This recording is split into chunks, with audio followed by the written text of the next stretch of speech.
Your Excellency, sir, today we're doing things slightly differently, so I request we just remain standing for a word of prayer before we proceed. We'll start with Sheikh Hassan Aden.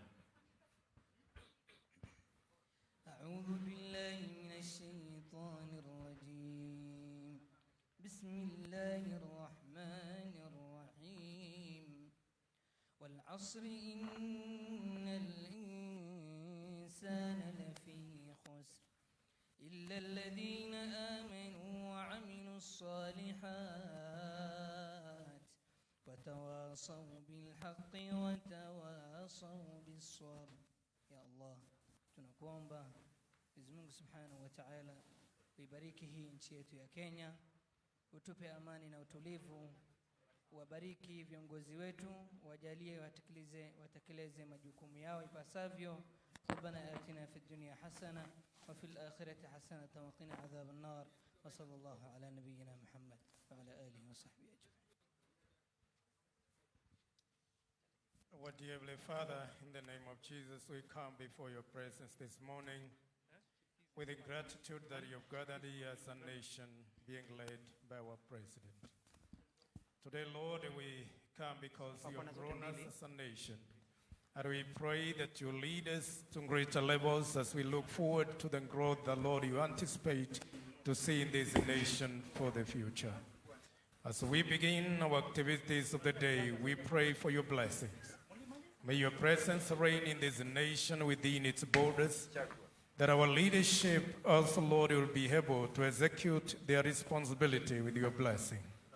Bless every one of us as we share the blessings of today and we partake the activities of the day. We pray this in Jesus' name. Amen. Thank you very much, Your Excellency. As we now move from the analog to the digital, we request that you just receive a call in that booth, signifying where we have moved from to where we are today. And I'll request that we clear for the sake of photographs. Please, let's have His Excellency receive a call.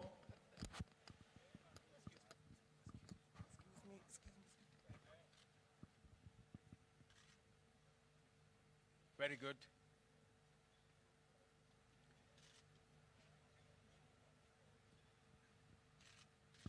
Very good. So the digital superhighway program, the hotspot for this is KICC, and you say? Digital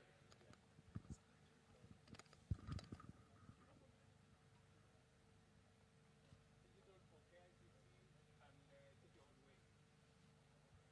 So citizens will be able to, they don't need bundles now. They can, when they are here at KICC, they can transact them. Very good, very good, very good. Asante sana. Thank you very much.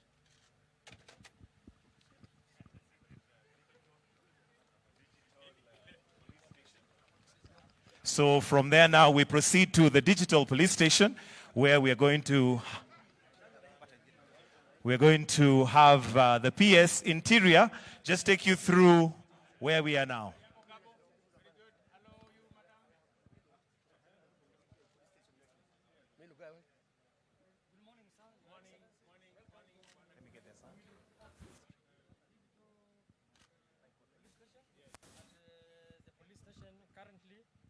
At the police station currently, we are moved from the old analog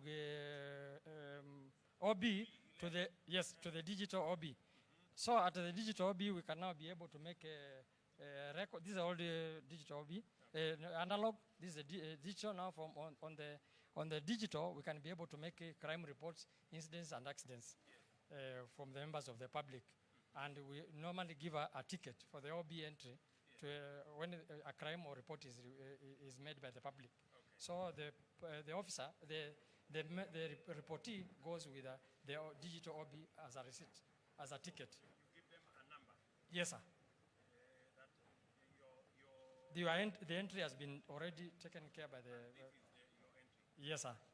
Then we have also been able to... Are you able to maybe send that digital OB number to their phone? Yes, sir. We can do it. We can do it. You can have it on his phone? Yes, sir. Yeah. We have also... Yes, sir. Where do you have centralized so that maybe... Yes, we have it, sir. Yes.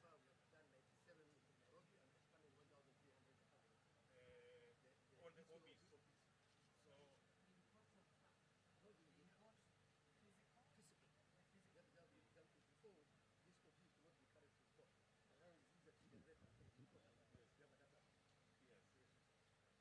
and so that whole reporting mechanism. How many police stations will be digital by when? Currently in Nairobi we have 97, sir, Out of how many police stations? out of 1,300. And When do you intend to make sure that every police station has a digital reporting? Yes. Okay. How many police stations do you have nationally? The whole country. Okay. So work with the ICT people. Yeah.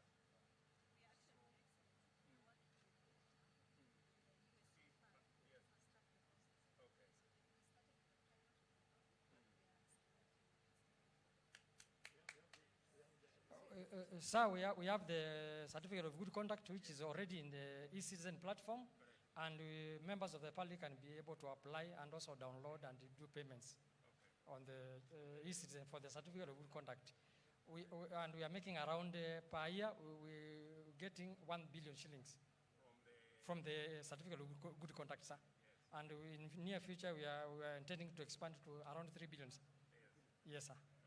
Then we are also, on the process, we are doing with the NTSA and other stakeholders, we are doing the instant fine. Yes.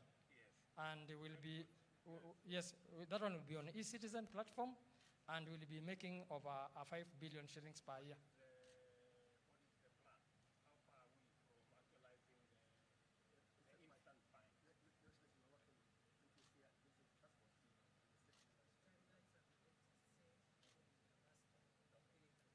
All right, thank you. Thank you, sir.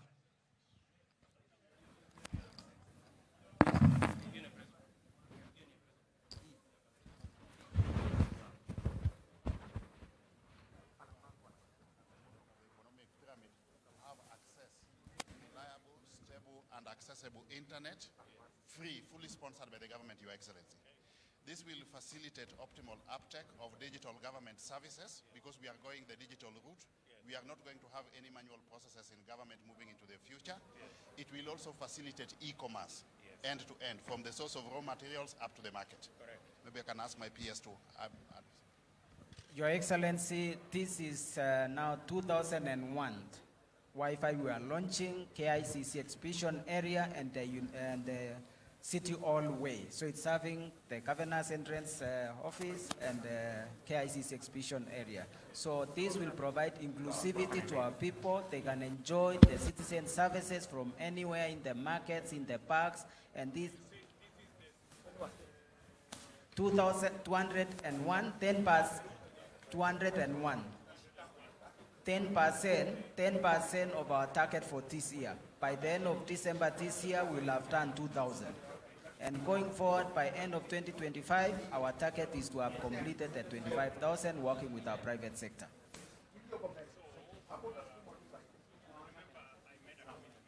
Yes, Your Excellency. Yes, Your Excellency. Yes.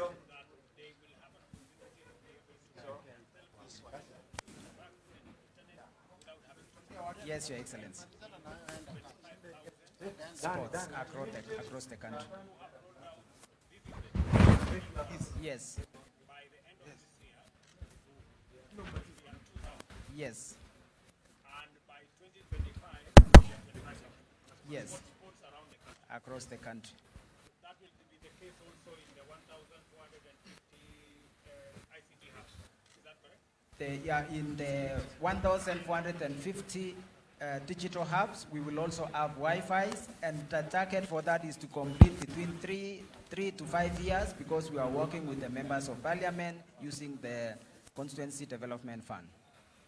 So we are agreed that we are on course. We are on By course, Your Excellency. end of 2025, we will have 25,000 sports in Kenya, markets, stages, City Hall, KICC, post offices, where citizens can access internet free of charge, sponsored by the government of Kenya. Yes, and many young Kenyan ICT people can be able to create new digital businesses, digital enterprises that will help Mama Mboka now to do e-commerce. So there will be a creation of new digital enterprises that Kenyans will be able to interact and use. It will also support entertainment and other educative contents that can be channeled on the 25,000 Wi-Fis across the country. Because of the subject of the e-commerce you have mentioned, it is very important for you to make sure that we give priority Yes, exactly. to every market in Kenya, because that's where transactions are going on. Every market where people are selling their wares, Mama Mboga is selling their products, and they can be able to transact, they can be able to make orders, they can be able to pay, you know, because they have easy access to the internet. Is that the case? Yes, Your Excellency. And as you guided us, we've had meeting with the COG, Council of Governors, and we have had also meeting with the leadership, the ICT committee of COG. And we have agreed to work on this project together with the county government, so that also the Mama Mboka who has a stall, any business person with a stall will have also a virtual presence now. And they will link the licenses of the county government with this virtual spot to increase the trust in the digital platform. Also telling me that the border guys, that every border stage you will endeavor as you roll out. Have you identified some of the border stages as potential spots for this facility so Yes, that they yes. can also transact their business? Yes, Your Excellency. The 25,000 includes porta stages, and out of the 200 we've done already, it's very exciting to see them when they are waiting for their customers and enjoying free internet, and they are able to engage their business through this infrastructure. Very good.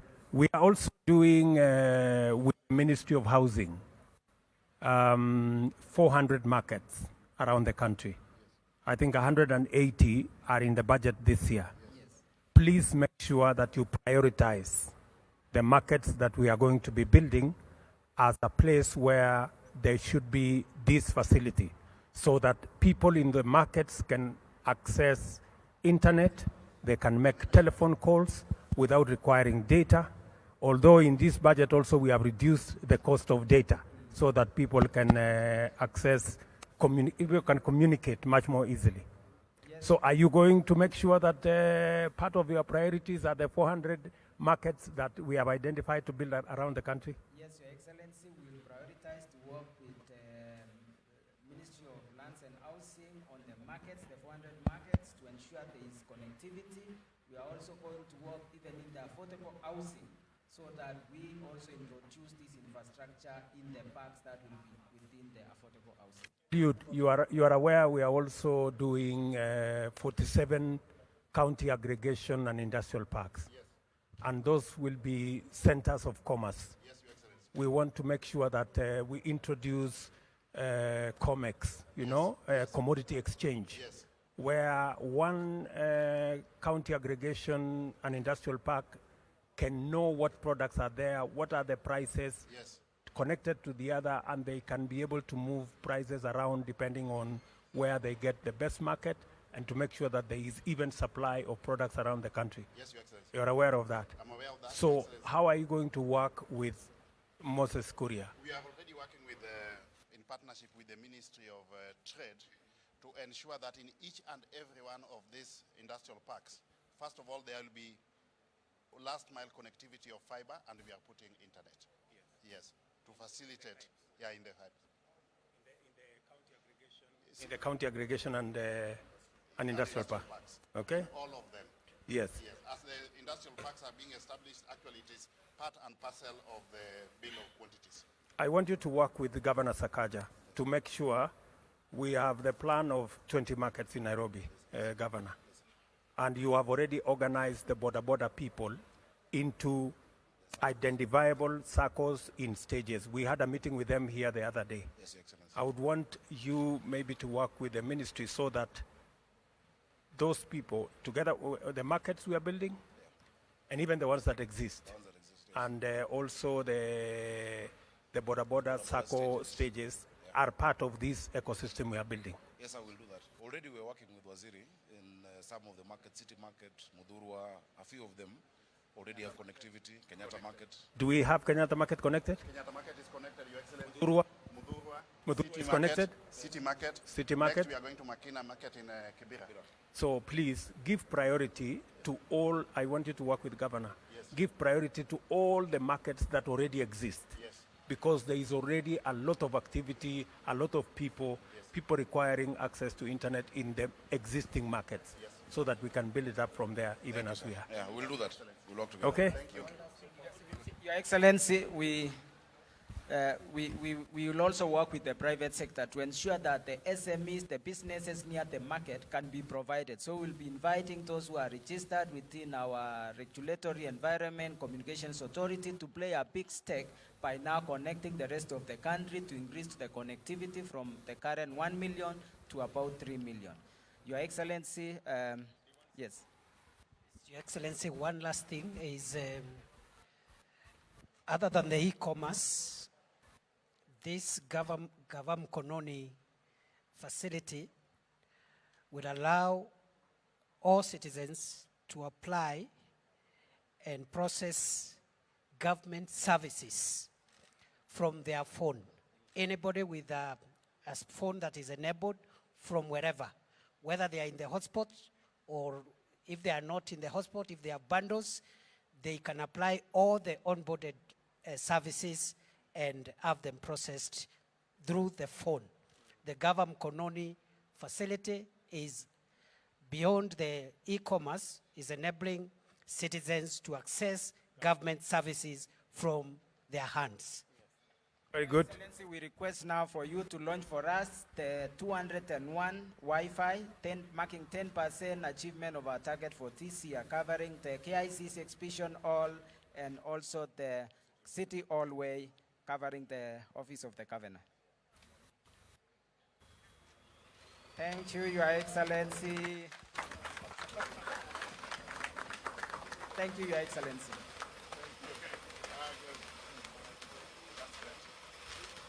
Can people now around here, can they access the mujaribu? Iko sawa? Very good. So you can do something. Asante sana. Additionally, as a county, what we've also done is a physical naming and addressing system for e-commerce. So if somebody is ordering a delivery or sending, we're the second city in Africa to now implement that. And so we'll plug into their system for the physical addressing. So you have a unique digital address for deliveries or for dispatching for your business, for commerce. So we link up with the ministry. Make sure that, because I hope you are working with the county together with what we were doing around that space. It's a joint effort. Yes, we are working in partnership with the counties because the direction we want to have a national addressing system on the basis of which our e-commerce can be anchored. Thank you, Your Excellency.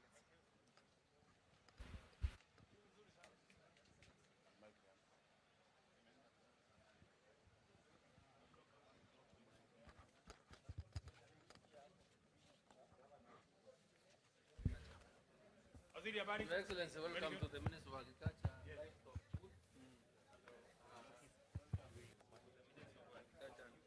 Livestock booth. And Your Excellency, in furtherance to your dream of achieving a paperless government, I wish to report that the Ministry of Agriculture has onboarded 936 services on the e-citizen platform. Please get us that slide. And out of the 936 services, the ministry SAGAs, 11 of them are compliant, and we expect in another few months to onboard another 3,500 services. So out of this creative... Not few months, Waziri, 90 days. 90 days is 3 months, Your Excellency. That's what I mean. They look very many. So in the next 9, 10 days, we won't be able to onboard another 3,500 services. And out of today's event where we are celebrating the 5,000 services, 20% of the 5,000, 20% is from the Ministry of Agriculture and Livestock Development. Your Excellency, some of the services that we are offering, get the next slide, is that we have our National Farmers Register, where we have around 5.1 million with a unique identifier number and telephone number, and this is what we've been using to distribute fertilizer in the country. So let's proceed. And Your Excellency, out of the other services we are offering is the e-voucher, and I would want to... Can you go back to...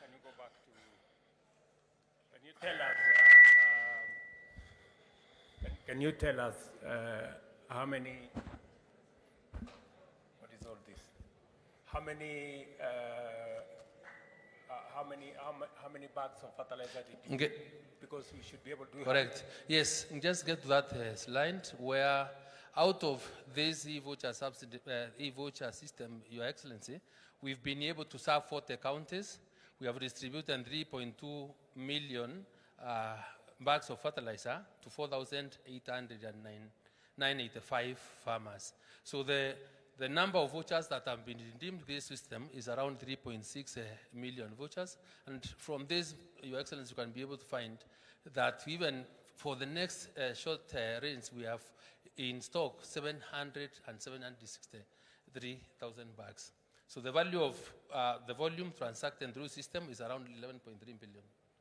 By the farmers? By the farmers. Great. So let's proceed. So I think, Your Excellency, for purposes of the country and getting to really understand, because this is one of our success stories, we have a farmer here from Kwale, who, if your time allows, you can make a demonstration for everyone to be able to see. So, send the message to Mr. Is here, Your Excellency. Please, we want you to redeem now the fertilizer. You'll get an SMS. Then when he gets an SMS, you'll be able, like every farmer got. Yeah. Even me, I got mine. Yeah. They offered me the one what I was looking for. 1,000. The voucher code must be fed into our system because that is what will make his money acceptable when he pays through M-Pesa.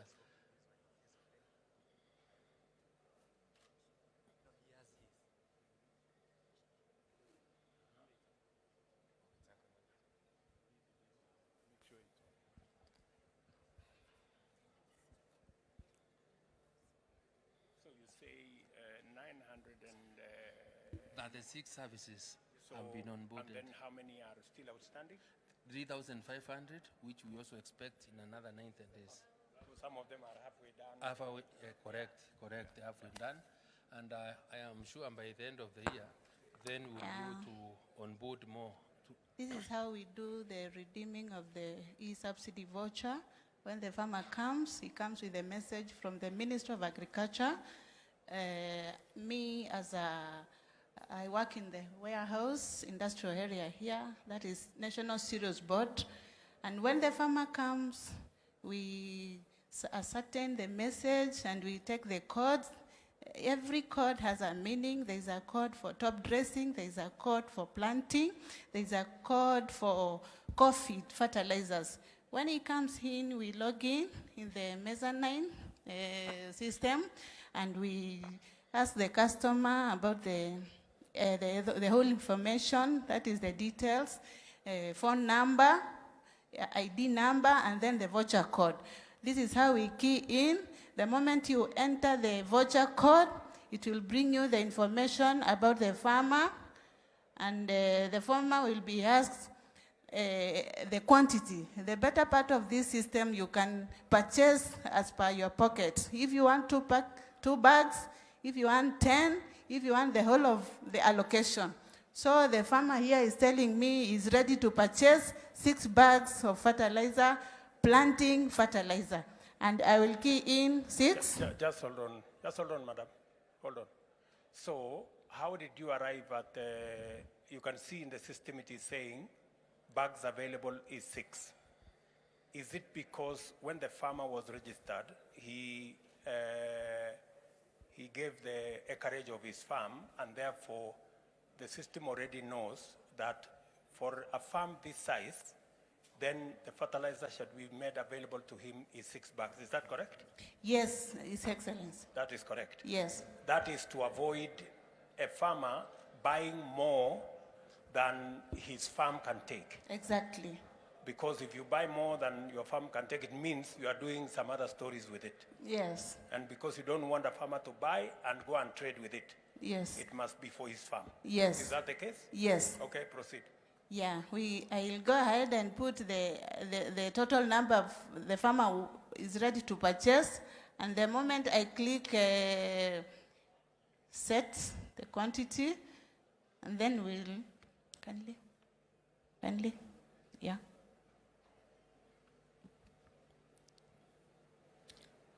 There is the You option know- of choosing the type of fertilizer Yeah. that now he wants. Yeah. So you either choose Kinomycin, Yara, or whichever. Yeah, so in this case, I have ETG Kinomase, and I will add here, and then I'll go to, I'll go to next, and I'll just do STK push for the payment. Now, when I push this, the message will pop in, will prompt in the customer's. The amount of money he's supposed to pay. Farmer, wake up. You want to see the message. Read the message from your phone. And so that now you can pay. And home. Go to home. It will prompt. It will prompt. So the message for payment will, yeah, now you can put in direct your M-Pesa PIN. You can see it's a prompt message asking you to put your M-Pesa PIN for the payment. The moment you put in your PIN, the money reflects the account, and it is ready. PIN.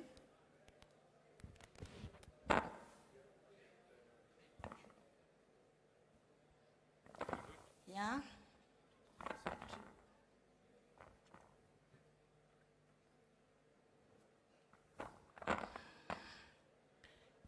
Yeah, the message from M-Pesa that confirmed 21,000. We were purchasing 6 bags of fertilizer. So the farmer is done. We are waiting for a confirmation in my phone because I'm the custodian of this fertilizer. So I need that confirmation that the process is done.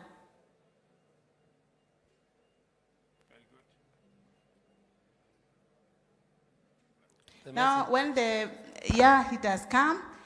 Can you read for us what the message Yeah, says? it is telling me, dear America Sioka, you have issued Anthony Kilonzo Matolo with 6 bags of fertilizer with a value Kenya shillings. Yeah, that's the first message.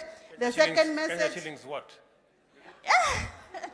Yeah, Kenya shillings. It's not indicated here, but the one I pushed for 21,000. Yes. 21,000. One bag is going for that 3,500 shillings per bag. That is 50 kg. So the first message will tell you that I have issued from the allocation. Remember allocation I have entered here in my phone. The other message will tell me that you have successfully redeemed 6 bags of fertilizer from E-code. This code voucher they are giving me. I'm sure. The one that is specific to... Yeah, the one I used to redeem. Okay. So that is the end of that. And then I refresh here, and the message will... The whole transaction will be done. Yes. And from there, I'll go with the customer to my store.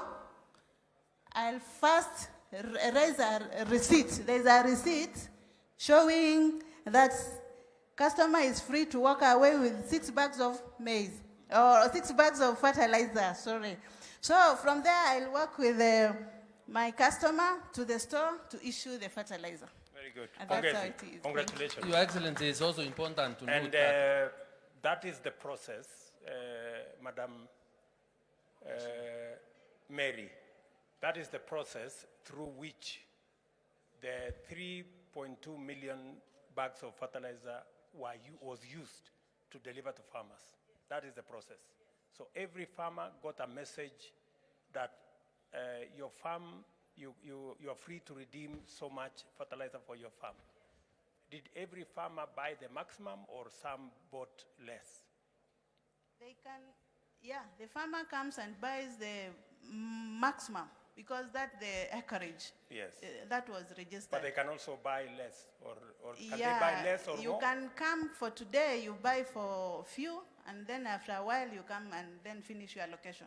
Okay. Yes. Can a farmer buy more than what is allocated to No, them? it will never allow. Yeah, okay. It cannot Thank you. allow. Your Excellency, the farmer can only buy less than the allocation. And when you buy less, the system will tell you you have taken 3 out of the 6 and you have imbalance. So any other time you are able to pay for the remaining 3, you can pay. What And is the anywhere. difference, Waziri, between this year and last year on terms of availability of fertilizer? The farmers have been able to receive fertilizer with a lot of ease, with a lot of convenience, because they only have to engage through their forms and going to the nearest depot where we are selling fertilizer. And we have also been able to completely reduce the taking up of fertilizer by farmers who ordinarily exploit the system to have more fertilizer than they would have ordinarily used and hence selling. So there is no way that this time round you can be able to have excess fertilizer which we are not using for sale. What are you doing? Because there are farmers who still feel the stores are too far. Are you thinking of how you can make the fertilizer available closer to the farmers? That is an issue that is a challenge, and now we are trying to work closely with the county government so that they can be able to deliver the last mile to the nearest stations where their farmers are. We are also trying to explore a situation whereby with time we'll be able to capture and be able to get to know the agrovets that are strongly have capacity to take up the fertilizer and be able to distribute the fertilizer to our farmers. So by integrating them into the system, once we are satisfied that they have the necessary capacity and integrity that we require. Your Excellency, the other thing that we are really keen on, get me to the COP app. We are also trying to give farmers e-extension services and advisories on how the weather looks like in all the 1451s in the country. So through this, Your Excellency, if you come from Washingishu, if we are to get to Washingishu, we will be able to get the Washingishu County, to which sub-county, and which ward. Then you are able to see for the next 14 days how the weather patterns would be like. And when you have the weather patterns, how the weather patterns look like, then we have the other application whereby you will be able to get into that system where from using the same criteria, the county, the sub-county, and the ward, you will be able to get the best crops possible to plant at that particular time, making it easy for our farmers to be able to access e-extension services so that they are properly informed on what best to do at any one particular time. How do you get into that service? The president to USSD, is it this USSD well, use 616? SSD code by dialing, let's get here. For example, let's do a demo with the Washingishu. Because that's where you come from. Because if we don't give you the information that is clear in your mind, then you may think probably it may not be correct. So when we give you a demo with Washingishu, you can immediately go home and get to know whether there is rain or there is no rain now. So let us kindly look. So Your Excellency, this is how the weather forecast looks like in Soy. And but I don't come from Soy.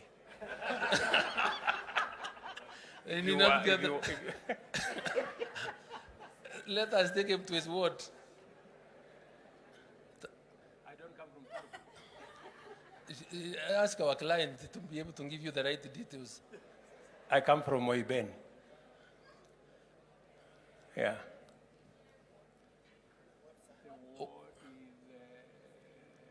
Seregoit, Tembelio, That one, yeah. Karuma, my back. Let's get there. This is now how the weather looks like for the next 14 days. Is there any possibility of rain? Today's this is from the 1st of July to the 12th of July. A bit of rain around On around this- the 6th, Yes. next week. Yeah. Okay, I will plan accordingly. Yes. And then if you also want to get the best crop to grow, But take them you to the other. said, how do you access that service? 616 616. Hash So, 61. Get the hash crop, 616. crop selector. star 616 star 616 hash. Yes. So in your form now, they'll give you a menu. You will go to those.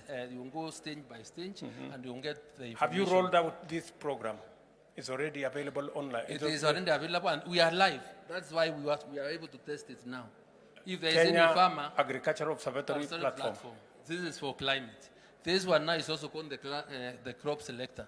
Where in the same county, for example, you put Washinigishu, get me Washinigishu.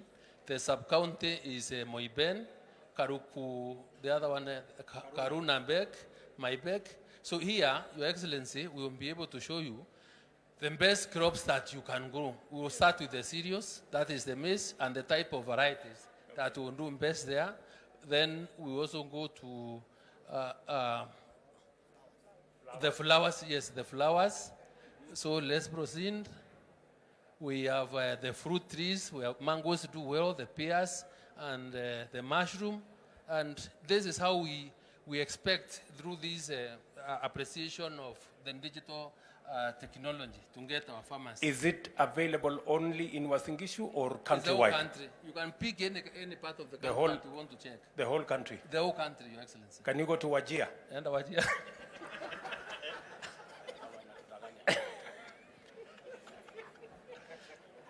No, Rigiji amesema anataka kujua kama kwake kama hii kitu ni ya ukweli. Tuanze na okay. Tuende Nyeri kwanza.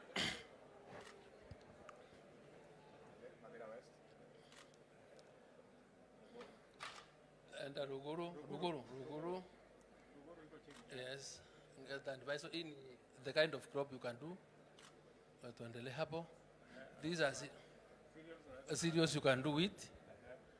There are flowers there. Fruit trees, pears, mira, you can also do mira, Your Excellency. And when we get to Meru Tunde later in the afternoon, we can get a few. Those are the tubers. And tuendelee. Lakini let's also check Wajir, Your Excellency. It's important because the DP is satisfied. You know, people may think that in those semi-arid areas, you may not be able to grow anything. But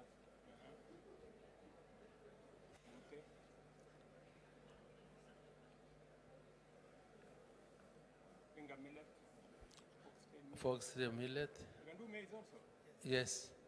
There is even a member of parliament who has been inviting me to go there. Yes, so it's being Thank you done. very much. It's being done. Asante, Your Excellency. Karibu to the Minister of Housing. Asante. I understand.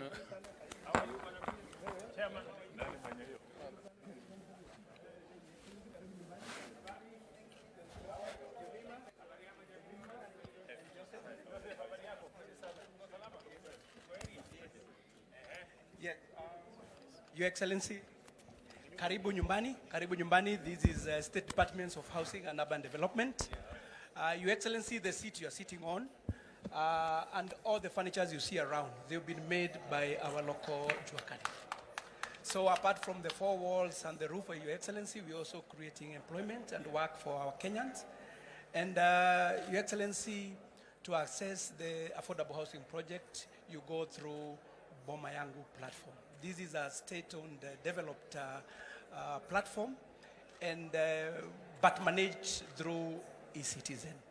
Your Excellency, to register, you go through a code, USSD code, *832#, and from that registration, Your Excellency, now you are able to save and eventually be allocated a house. With us here, Your Excellency, we have two Kenyans who have gone through that process, Jemima and Joseph, and I wanted them to do a real-time allocation where Jemima has saved about, she'll tell us how much she has saved, and Joseph also will tell us how much he has saved, and today they are going to be proud owners of houses at Starehe project. So,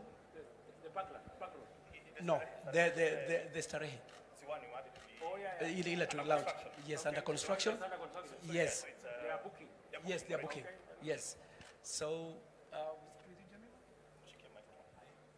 Your Excellency, thank you so much. My name's Alejemima Nyaboke Lachami. I come from Kisii. Kisii, we are privileged, we have the soft-stone carvings. So I started doing the work when I was young, so I know how to do the smaller things of the carvings, which attracts the tourists sometimes and the local customers. But most of my customers are the local customers. So when they buy from me, the little money I get, I have 4 kids. I have to pay the school fees for them, and the little I have to save because I was interested in Poma Yangu.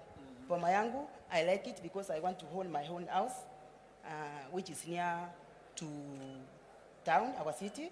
And as you can see, I'm somehow disabled, so I want somewhere where I'm capable of walking even town, doing like walking alone, and where I can easily reach my customers. So the little I've saved is 413,000. Which I think through you, Your Excellency, thanks a lot for what you are doing. Because of this program of saving, I would like to have the Starehe housing 3-bedroom house, which will allow me to meet my family. So that's my... Already, Your Excellency, she has saved 413,500. Na hiyo kusave, mtu unachinyima, si ati ni pesa unapata once. Savings means the little you get, you save. As time goes by, you end up getting, it's growing. With time, it's growing. The little time I get, the little money I get from the small business, I save. That's how it has come to 413,500. So, Your Excellency, I'm happy. The challenge I have with my business, which I might say, is because of access of the customers. Most of my things are carved in Kenya, which attracts tourism. I have the problem of exporting because I have a lot of them because it's a family business. Most of my family, they know how to carve and how to do the finishing. So we want to export. The only challenge is reaching the customers which will buy in big quantities. So to me, Your Excellency, this is not an easy thing. Reaching you, Your Excellency, is not easy. It's a chance, one chance given in life. So I would like you to assist me if I can please the Excellency for Trade, Mr. Kuria, so who is, I think, will access me, how I can reach the tourism people, or how I can do my export to foreign countries like European countries, which would like my things because I do them as alone. And I can even encourage those ones who are disabled like me. When you are disabled, you are not disabled like that. Disability is not an inability. You can save the little you get. Even the Mama Mboga people, you can save the small things. 50 shillings, 100 shillings will make you achieve Poma Yangu house, which will make you change your life completely. Thank you, Your Excellency. Thank you very much, Madam Nyaboke. You have said 3 things here. Number 1 is this furniture. So you're aware that we have all this furniture that is here. We have decided as a government that all furniture that we're going to be using in Kenya, starting with those we buy as government, must be furniture that is locally made. The Buy Kenya, Build Kenya must have some meaning, number 1. And that is why we have said in this year's budget that importing furniture will attract taxes because we believe we have built enough human capital, enough skills and expertise to be able to make furniture in Kenya that is good quality and that can serve us. That's number 1. And I want to encourage Kenyans, wherever they are, you should be able to buy local furniture that is made by our young people, that is made by our entrepreneurs. Number one. Number two, Madam Nyaboke here has said is engaging on this platform of Bomayangu. And in Bomayangu, you don't have to know anybody. You don't have to know the PS, you don't have to know the chief, you don't have to know the next guy. It is just by going, what is that USSD number? Star 832 hash. We are telling the people of Kenya, the same way you do star 254 hash to get onto Hustler Fund. You now need, if you are looking for a house, don't look for the chief. Don't look for the assistant chief. Don't look for the member of parliament. Go to your phone, star 832 hash. You will get onto this platform. You will get the places where government is building houses. We will roll out now this exercise in every county and in every constituency. And you are free to choose where you want to buy a house. If you want to buy a house in Nairobi, even if you live outside Nairobi, you can buy a house in Nairobi. If you want to buy a house in Nyamira, even if you come from any other part of Kenya, you can buy a house in any part of the country. This Bomayangu will not discriminate. It will take you as a Kenyan, and you need to save so that you can buy a house. We are very happy that now Parliament has approved the program that will enable government deliver on this project of housing so that more Kenyans like Nyaboke here can have access to a house to buy. And we are making those houses affordable. This house that we are building in Starehe is among the affordable houses, but there is a lower category of houses that we are going to have, social houses, that will even be cheaper than this. They also have social housing in this program.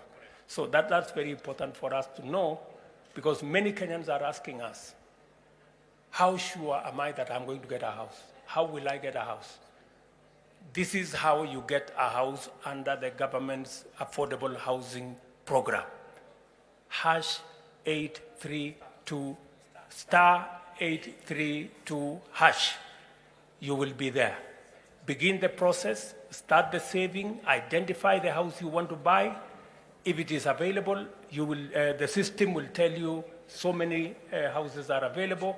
You can choose which floor, you can choose what type of a house. Are you looking for a social house? Are you looking for a 1 bedroom? Are you looking for a studio? Are you looking for a 3 bedroom? It will all be available there, and you don't have to know anybody. Technology has made it possible for us as an administration to eliminate knowing people, favoritism, corruption, that you have to pay somebody to get what you want. The system has no human interaction. We upload and you will know when the house will be available. You will know how much deposit you need for that house. And now that we have the housing levy, we will not only make these houses a lot more affordable, but there will be a mechanism for you to access a mortgage for us to make it possible for more Kenyans to own homes. I think that is, yes. But also it's important to note that Bomayangu is actually a marketplace. So everyone that is in the market is integrated. So for example, Starehe, the developer is here. So Starehe units are already uploaded. The financiers are also uploaded. The Juakali people are also uploaded. So everything, it's a digital space where we bring everybody that is dealing with the matters to do with housing on one platform. So that is very important. And the other thing that is very important, Your Excellency, and I think that is what you have alluded to, is that we are rolling out housing in every constituency. So far, under evaluation right now, we have the first 29, which are almost ready. 29 constituencies. 29 constituencies for our 200 unit program. Then we have another 66 that are at the design stage. In total, we have ready 178 constituencies that are different stages because, you know, there's assessment, planning, and all that. That you already have where to build. The land is available. In fact, we have 524 parcels of land. So there are some that are going through initial assessment, some are going through planning, some are going through design. And so you can look at Boma Yangu as a conveyor belt where we will be at various places, then it's uploaded. So it is important that Kenyans get used to the platform and they can know, once they register, by the way, Your Excellency, they elect where they want to buy a house. That's important for us also because we are able to have demand-driven housing. 2, once they elect, they will be notified when a housing scheme is coming up. They will get a notification that now there is a housing scheme coming up at your backyard. So you can start, you can go, you can look at the renders, and you can choose the unit that you want. And you continue saving towards it. Once you hit the threshold, which is 10% deposit, we will finance you 90%. That is how it works, Excellency. So, hapa katika hii mtandao ya Boma Yangu, Mkenya anaweza kuamua mahali anataka kununua nyumba. Kabisa.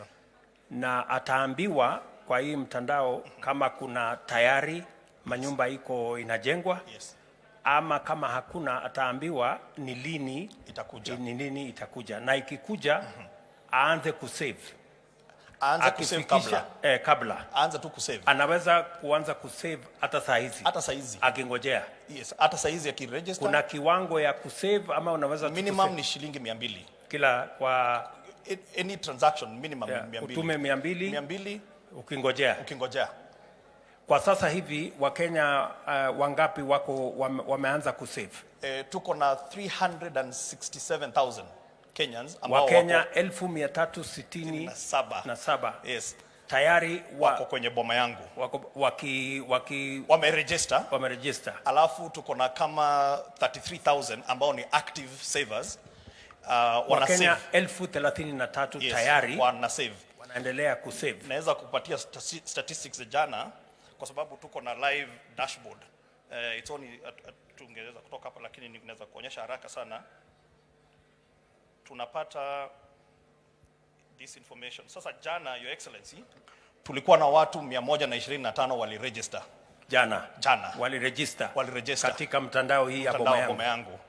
Jana walisave 367,910. Yes. Jana peke yake.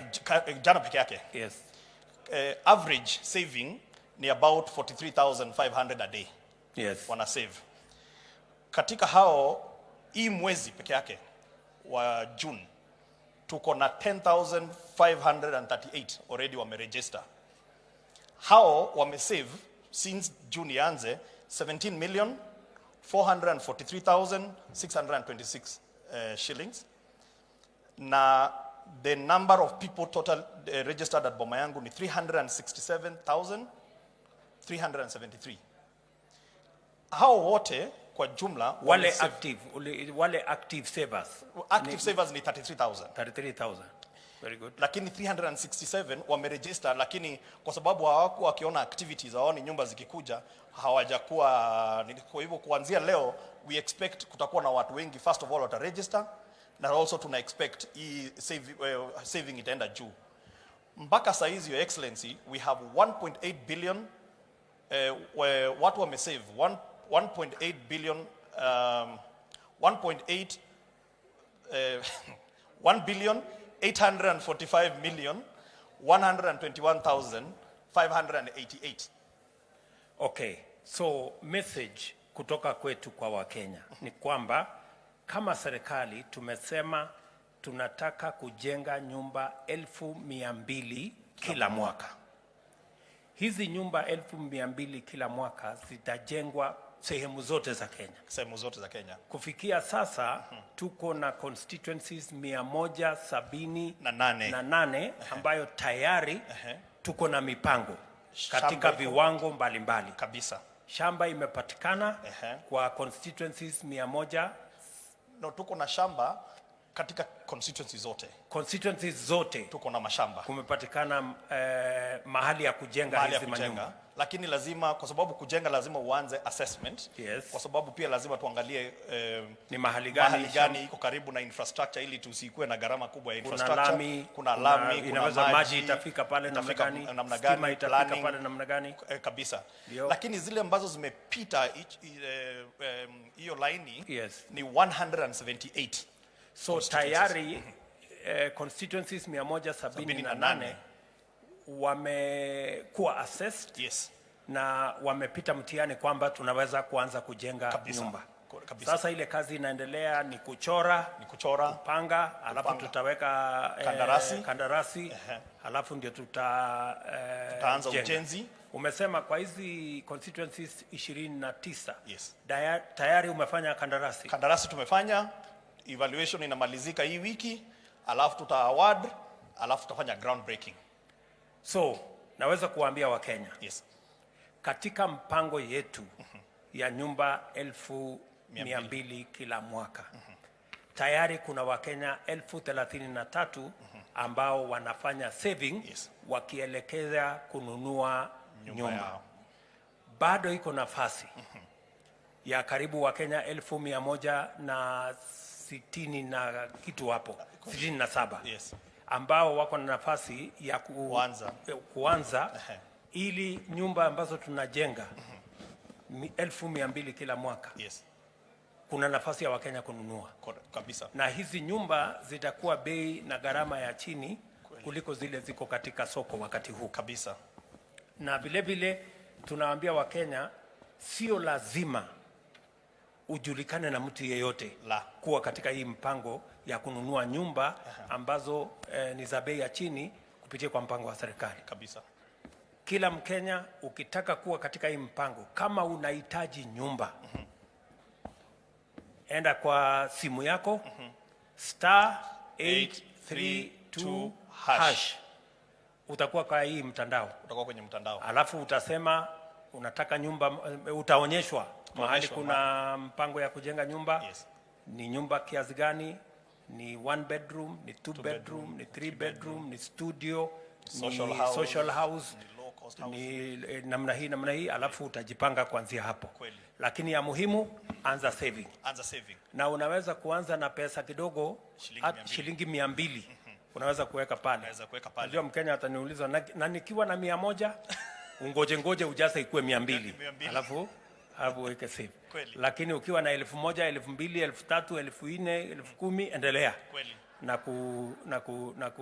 Na kuchangia. Si namna hiyo? Namna hiyo. Tuko pamoja hapo? Tuko pamoja. So, na hiyo mpango sasa imeanza kwa kasi. Inaanza kwa kasi sasa. Sasa kwa sababu Wakenya na bunge wamekubalia serikali katika ile 1.5%. Yes. Ambayo Wakenya watalipia na watalipiwa na wale wamewaajiri 1.5%. Itasaidia idara yako kwa njia gani katika hii mpango ya housing? Itatusaidia kwa njia hii, Your Excellency. Sasa tuna wale investors. Tuko na over 200 investors ambao tume on board throughout the period. Wengi wao kama uliona tulikuwa na nyumba tulikuwa tumeweka especially western side ya Kenya. Tulipeleka kandarasi, tulipata tu wachukuzi 2 peke yake. Kwa sababu wakiangalia pale wanasema hawaoni kama kuna manufaa huko ama kuna watu wanataka kununua nyumba. So lakini tukiweka Nairobi na Kiambu na hapa karibu tulikuwa na investors zaidi ya 100. Sasa tunataka kuambia investor hivi. Wewe uje na pesa yako. Tutakupatia shamba mahali ujenge. Ukimaliza kujenga hizo nyumba kulingana na ile makubaliano yetu, utupatie ufunguo, sisi tukulipe. Kwa maana sasa Wakenya wanaanza kujumuisha pesa kila mwezi na tutakupatia ile kitu inaitwa off-take guarantee. Kwa hivyo kule Nyamira ama kama ni kihancha, you don't need to worry kama ni nani ananunua nyumba huko. Wewe unaona serikali na serikali inakuonyesha iko na pesa, unalipa, sisi tunabaki Wakenya wenyewe wakijiallocate bila wewe investor kushindwa kama wata afford ama hawata afford. Alafu ya pili, Your Excellency, hiyo pesa itatusaidia namna gani? Itatusaidia kupunguza ile riba, interest rate. Interest rate saa hizi uliona juzi Central Bank wameongeza ile interest rate. Ni kumaanisha kama uko na mortgage huko nje labda karibu ifike 20%. Sasa hivi kwa huu mpango wa serikali, kama uko social housing tunakupatia 3% na tunakupatia miaka 30 kulipa na ni fixed. Kwa hivyo hata interest rate ikienda juu yako haiongezeki. Wale wenye wako affordable housing watapata 5%, again fixed mpaka miaka 30. Hivyo tutaweza kufanya mtu ambaye ako wa chini kabisa anaweza pata nyumba a studio at 2,500 ya social housing. Anaweza kupata 1 bedroom ya social housing at 4,500. Atapata 2 bedroom 6,500. Kwa affordable housing itakuwa ni 5,000, 10,000, 15,000 kwa 1 bedroom, 2 bedroom, 3 bedroom respectively. Kwa hivyo hiyo kujumuisha ya pesa ndio imeweza kutuwezesha kufinance wa Kenya na pia kuondoa ile risk investor anasema hataki kujenga mahali hapa. Hivyo hiyo ndio hiyo levy inasaidia. Okay. Vile nimekusikia Bwana PS. Yes. Umesema hivi. Umesema hii hazina ya housing. Yes. Ambaye sasa Wakenya wanachangia. Itatusaidia mahali 4. Ya kwanza itawezesha sisi kujenga nyumba mahali ambapo kawaida wale wanajenga manyumba hawangeona ya kwamba kuna maana. Kweli. So tunaweza kujenga nyumba kila sehemu ya Kenya. Kabisa. Hata mahali ambapo private investors hawangejenga. Hawataki kwenda. Number 1. Number 2, itatusaidia kuhakikisha kwamba wale wa Kenya wa chini ambao wanahitaji social housing. Correct. Wale ambao wanahitaji affordable housing. Correct. Badala ya kulipa sasa interest ya 15, 18, 20%, correct, yule Mkenya wa social housing atalipa 3%. 3%. Wale ambao ni wa affordable housing 5%. 5%. Yeah. So itatusaidia kupunguza ile riba ama correct, interest. Yes. Ili manyumba iwe affordable. Vile vile katika hiyo mpango yako ya kuambia investor wewe jenga nyumba. Correct. Ukimaliza sisi tutakulipa, wewe uende, tutajipanga na Wakenya. Yes. Vile hizi nyumba wataweza kuzinunua. Correct. Pia itatusaidia kupiga bei na huyo investor mwenye atajenga. Kweli. Hata jenga kwa ile bei anataka. Hapana. Atajenga kwa ile bei tumekubaliana naye. Kwa sababu tutampatia mahali pa kujenga for free. Yes. Alafu pia tutampatia ile off take. Yes. Hata asema wacha niongeze kiasi fulani kwa sababu sijui market itakaa namna gani. Kweli. Market tunakubaliana na yeye mbele. Yeah. Tumekubaliana. So itatusaidia katika hiyo mpango yote. Hebu nieleze. Ardhi nyingi, sehemu nyingi za Kenya, unaona hapa Kiambu, mahali ambapo kulikuwa na kahawa, mahali ambapo kulikuwa na chai, watu wanabadilisha, wanaanza kujenga nyumba. Unakuta watu Kitengela, unakuta watu Isinya, ndio wale wamefika karibu Kajiado, wanatafuta mahali ya kujenga nyumba 50 by 100. Correct. Itatusaidia vipi hii mpango kuzuia shamba ambayo tungetumia kuzalisha chakula isitumike katika hii mpango ya kuweka manyumba kila mahali? Itatusaidia sana Your Excellency, kwa sababu sasa hizi 524 parcels ambazo tumejumuisha Kenya mzima, ni kumaanisha tunaweza, kama hapa Park Road tulikuwa na ekali 7, mbeleni kulikuwa na watu 39 houses zilikuwa pale hivi 39. Wakati tumejenga 1370. Kwa hivyo ukichukua hiyo example, tuende mahali kama Nyeri ambapo wanakuza chakula huko, tupate ekali 7, tujenge kama hizo, watu wataacha kukatakata mashamba, wanakuja kwenye ile settlement pale, wanakaa hali kuna stima, kuna maji, kuna sewage, kuna maji, kuna internet.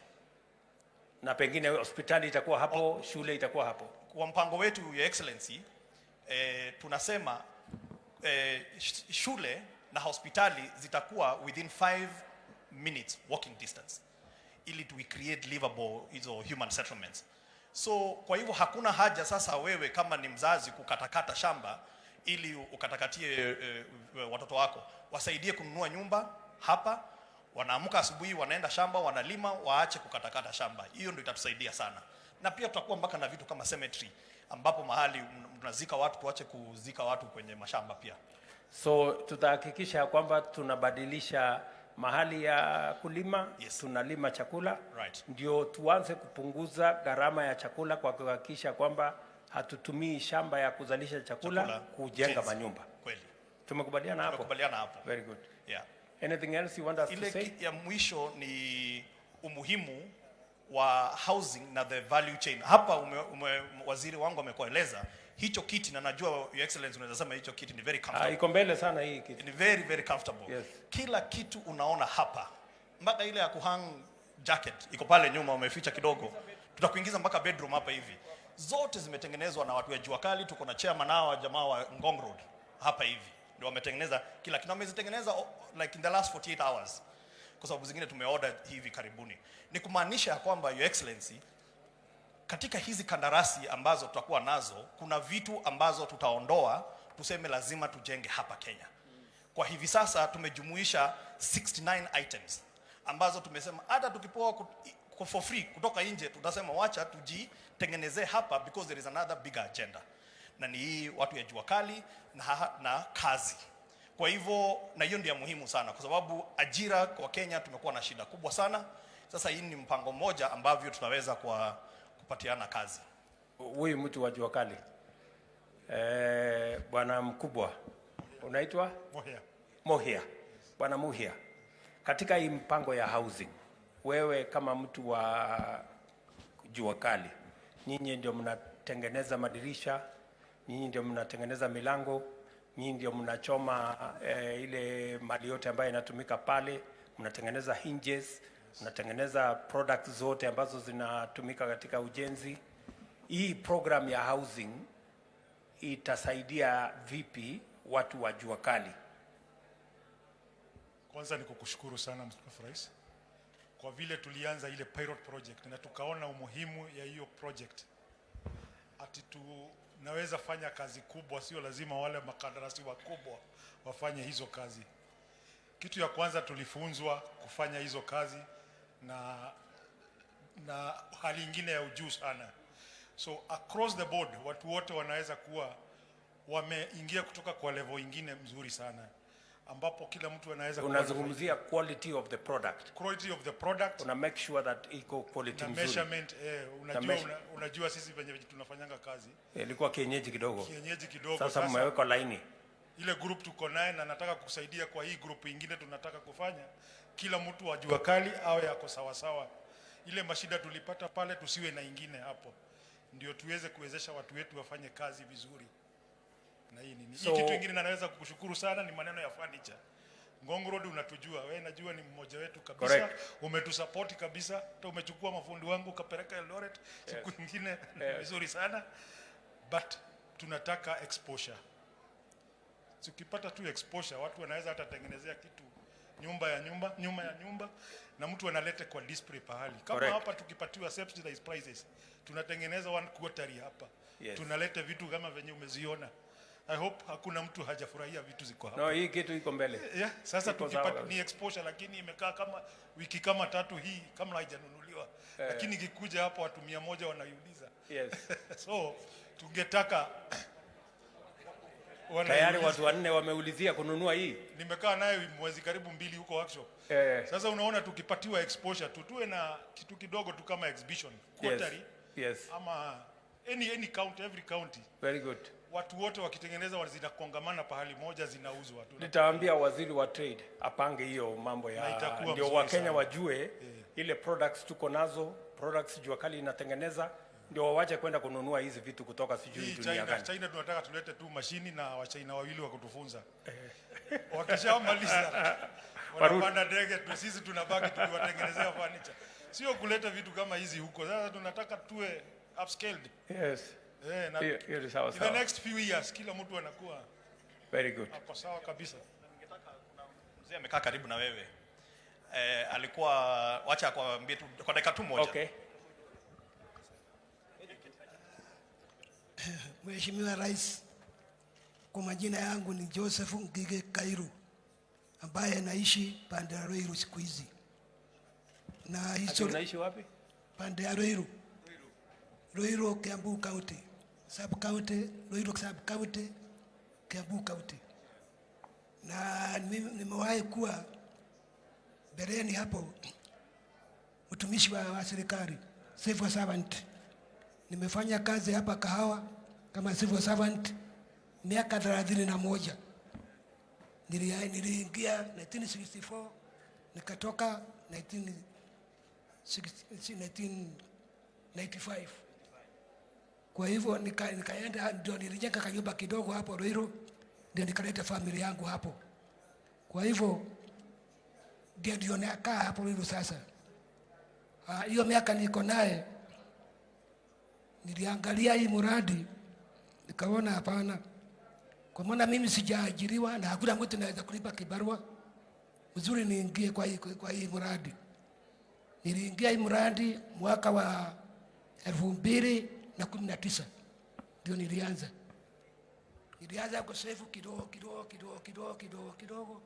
Sasa angalau niko na pesa kiasi. Kwa hivyo mimi ningeuliza kila mmoja yenu, wazee kwa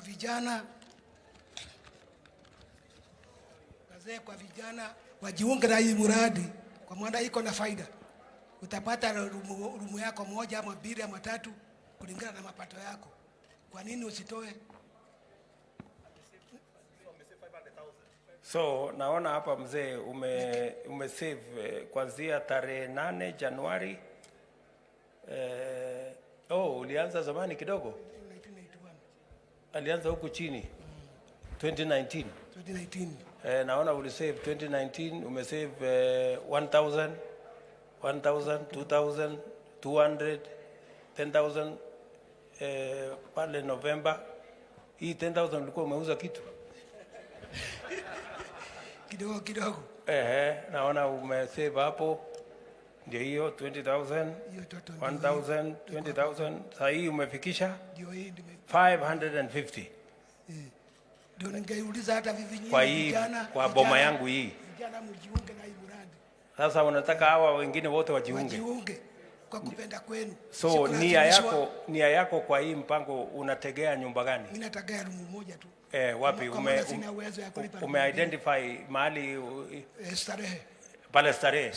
Unangojea hiyo ya Starehe. Tayari ume-identify ni gani? Which room? Uko na bedroom ngapi?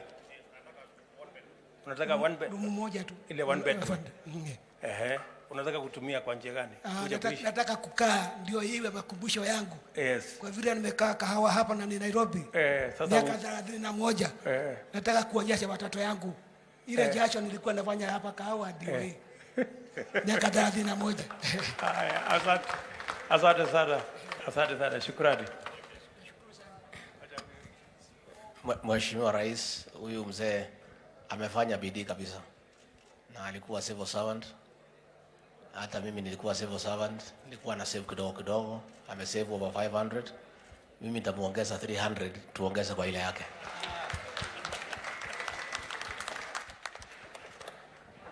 Sasa tumpigie kura Rigiji jameni. Kusukuma hii mzee. Si ndio? Hii ni sawa. Unataka niongeze kitu hata mimi? Amesema atakuongezea 300. 1,300. Sawa. Shukrani sana.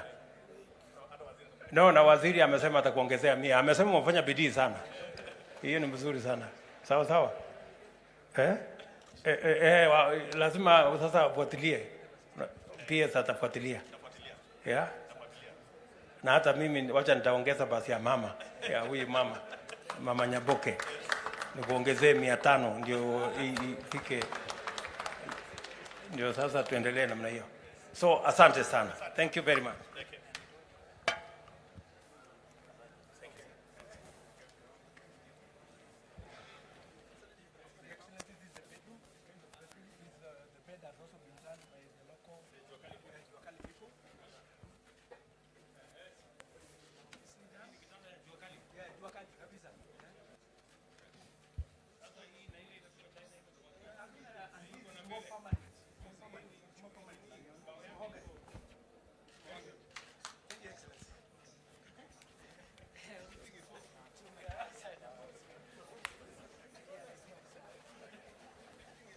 Your Excellency, we are now moving to the financial services.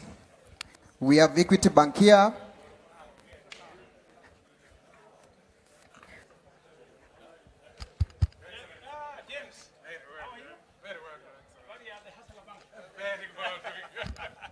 Your Excellency, this is a very visionary step of integrating private sector and government and offering the entire infrastructure or backbone for the convenience of citizens. So we've been able to load the 5,000 government services to all our infrastructure. So whether it is Equitel, which talks of my money, my phone, my life. So my life is completed by the 5,000 services, whether it's marriage, business registration. Then we have put it in the Equity Super App so that for the young generation, they don't need the SDK, they're on the mobile. Then we have used USSD so that all the phones in the country can interface with our system. And then for the business SMEs, we have integrated it with our internet solution for business, the payment platform. So there's no business, whether it's micro, small, it has a payment capability. And then for rural areas where they may not be very integrated, then the agents. Okay. So the agents, 40,000 agents have access now to that capability. They can receive all the 5,000 payments. And then the 200 equity branches are also connected. So today we have an agent here, and we can see, and we have a branch here, and how we have simplified it. Okay. So the most important thing is the 222. So it's as easy as that. But from research, we believe if we digitize 10% of the economy, we'll be able to achieve a 1% growth of GDP. So, and that is the secret. And that is the power of integration of private sector. Your Excellency. Thank you. Your Excellency. So, what you are saying, James, is that you have how many agents across Kenya? 40,000. 40,000 agents. So I can tell the people of Kenya that you can now access government services, the 5,000 government services. If you go to any agent of Equity, they will also have an app for the 5,000 government services. Is that correct? That's true, Your Excellency. So and they don't have to travel to looking for a government office. They don't need to look for a government office. We have integrated business and government. So they can come if they want to know what their electricity bill is, what their status of land is. They can come to the Equity agent. And operate the facility there, and they can have access to government service. That's true, Your Excellency. But more importantly, they can also go to their app. They can do this, all these, including our diaspora. Okay. They can use the app to pay for their families back at home, government services. People paying late, those who have plots, they can pay for the plots from the US or any other country using the infrastructure of the bank. You're also saying I don't have to go to the Ministry of Lands office.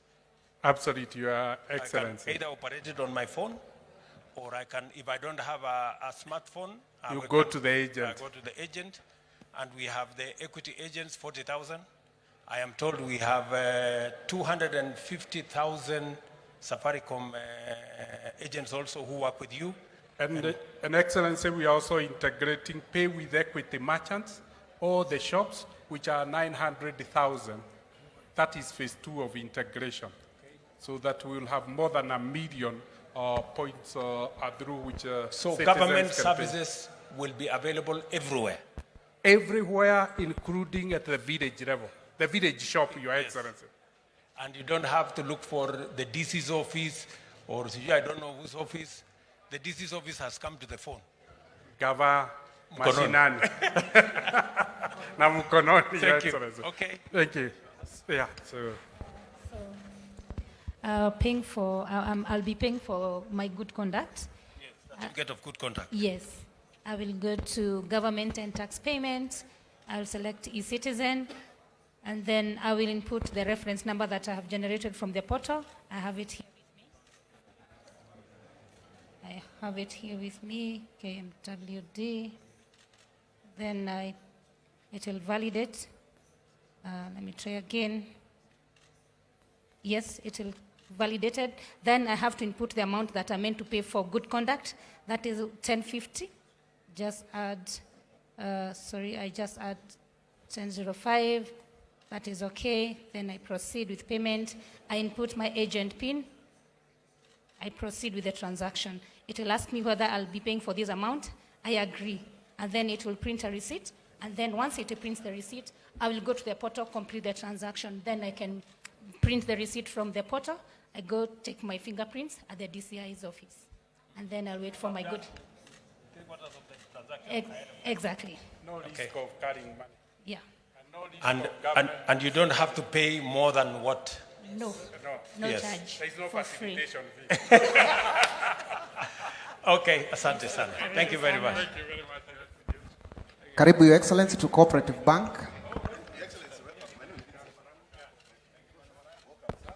Welcome to Cooperative Bank, Your Excellency. You can have a seat here, then I take you shortly on the things we are doing. Thank you, Your Excellency. So Cooperative Bank has been at the forefront of government integrations.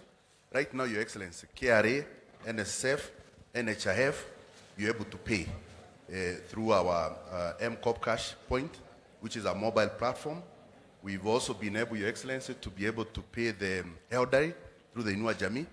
Yesterday and today, we are paying all of them, and we are giving them those services across the 17,000 COP kwa Jirani agents. They don't need to walk to the branch. Those who have cards can also access that. We've also been able to support government on food security through the KSEP, Kenya Cereal Enhancement Program, where we have 100,000 farmers who are able to get e-vouchers to get inputs, fertilizer, and other services. And that's what we are doing to entrench government. Now, Your Excellency, the only remaining leg that is remaining is for us to integrate on the e-citizen. And Treasury is supporting that so that we get onto that. Our new core banking system, which is a 7 billion system, is live now, last 2 weeks. So we'll be able to support government to take services closer to the people. Thank you. You are aware, so you are aware, Mr. Marango, yes, that we now have 5,084 government services available on the e-citizen platform. And we are seeking a collaboration with you so that you have how many agents across the country? Your Excellency, we have 22,000. 22,000 agents. Yes. You think it will be possible for the 22,000 agents to have our government services on their portal and citizens can be able to access them? Immediately we integrate with the e-citizen, that would be very possible. They will be able to access that. Yes. Even right now, Yes. they're accessing other services Okay. without even the full integration. Okay, Yes. so how long do you think that integration will take? We, in 2 weeks' time, 2 weeks. Treasury just need to give us a letter to proceed. Where is the treasury people? Where, Waziri? Will you make sure? Yes, sir. Yeah? You will communicate? Yes, so that we can have these services online and citizens don't have to look for government service everywhere. Yes. They either can access government service on the phone, and by the way, we are well on course with our telcos in making sure that we will have by August, we will have a smartphone Yes, sir. affordably, Yes. working between the government of Kenya and our telcos of $40, which is like 5,000. 5,400. Yes. You can now have a smartphone where all government services, including what you people are looking for, will be available. Yes. Is that okay? And Your Excellency, on revenue collection, Governor Sakaja is here. For Nairobi County, we are collecting his revenues and also for KRA and 27 other counties. Okay. Yes. Very good. They are supporting you. Congratulations. It is our intention that, for a very long time, accessing government services has been a very painful exercise. People go to a government office, sometimes it is closed, the fellow who is supposed them is sick or has gone kujivinjari mahali fulani, they can only find a coat, hanged in some desk, and it is sometimes a very painful exercise. So we are trying to make government efficient. Yes, sir. We are trying to make government effective by making sure that you don't have to queue, you don't have to travel, you don't have to pay pass fare. You can access government from the comfort of your village, either on your phone or on all the other agents, whether it is Equity, whether it is Coop Bank Yes, like sir. you, all the other banks. And of course, we are collaborating with Safaricom to make sure that their infrastructure also is made available to citizens as a place where they can access government service. Thank you very much, Your Excellency. You are ready to work with us on We that? are ready to Madam work Honorable? with you. Yes. Ready from day one. Ready from day one. Yes. And it's not going to cost any extra penny. No penny to the government and to the client. Thank you. Thank you, sir. Thank you, Your Excellency. Karibu sana to KCB Bank.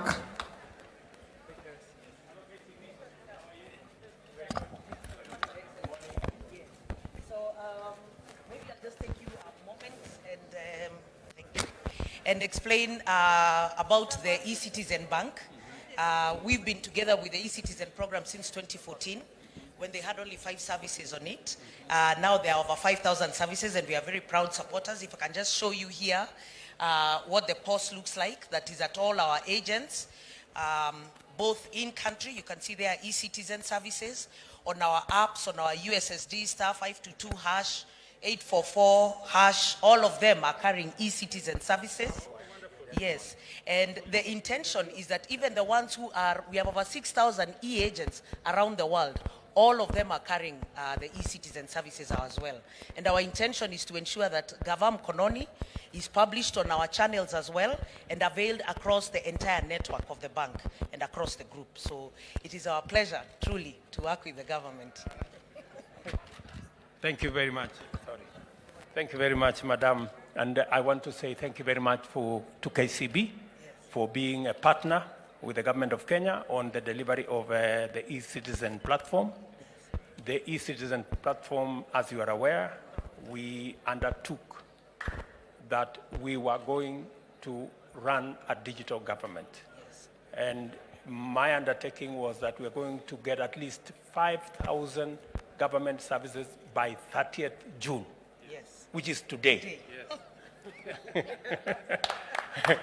And I am happy that we have managed to cross the line. We are at 5,084.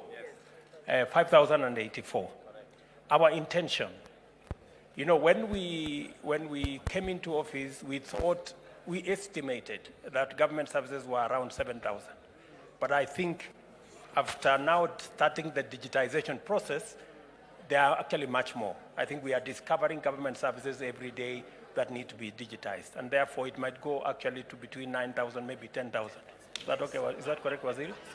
So although we have crossed the 9,000 mark, our intention is that by the end of this year, all government services, if there are 10,000 or whatever number they are, they must be on eCitizen platform.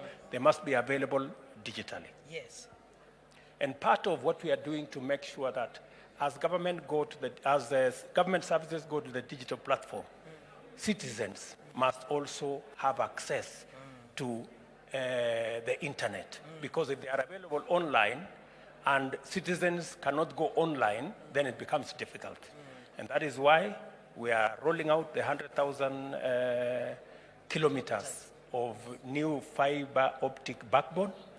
We're also doing 1,450 hubs in every ward.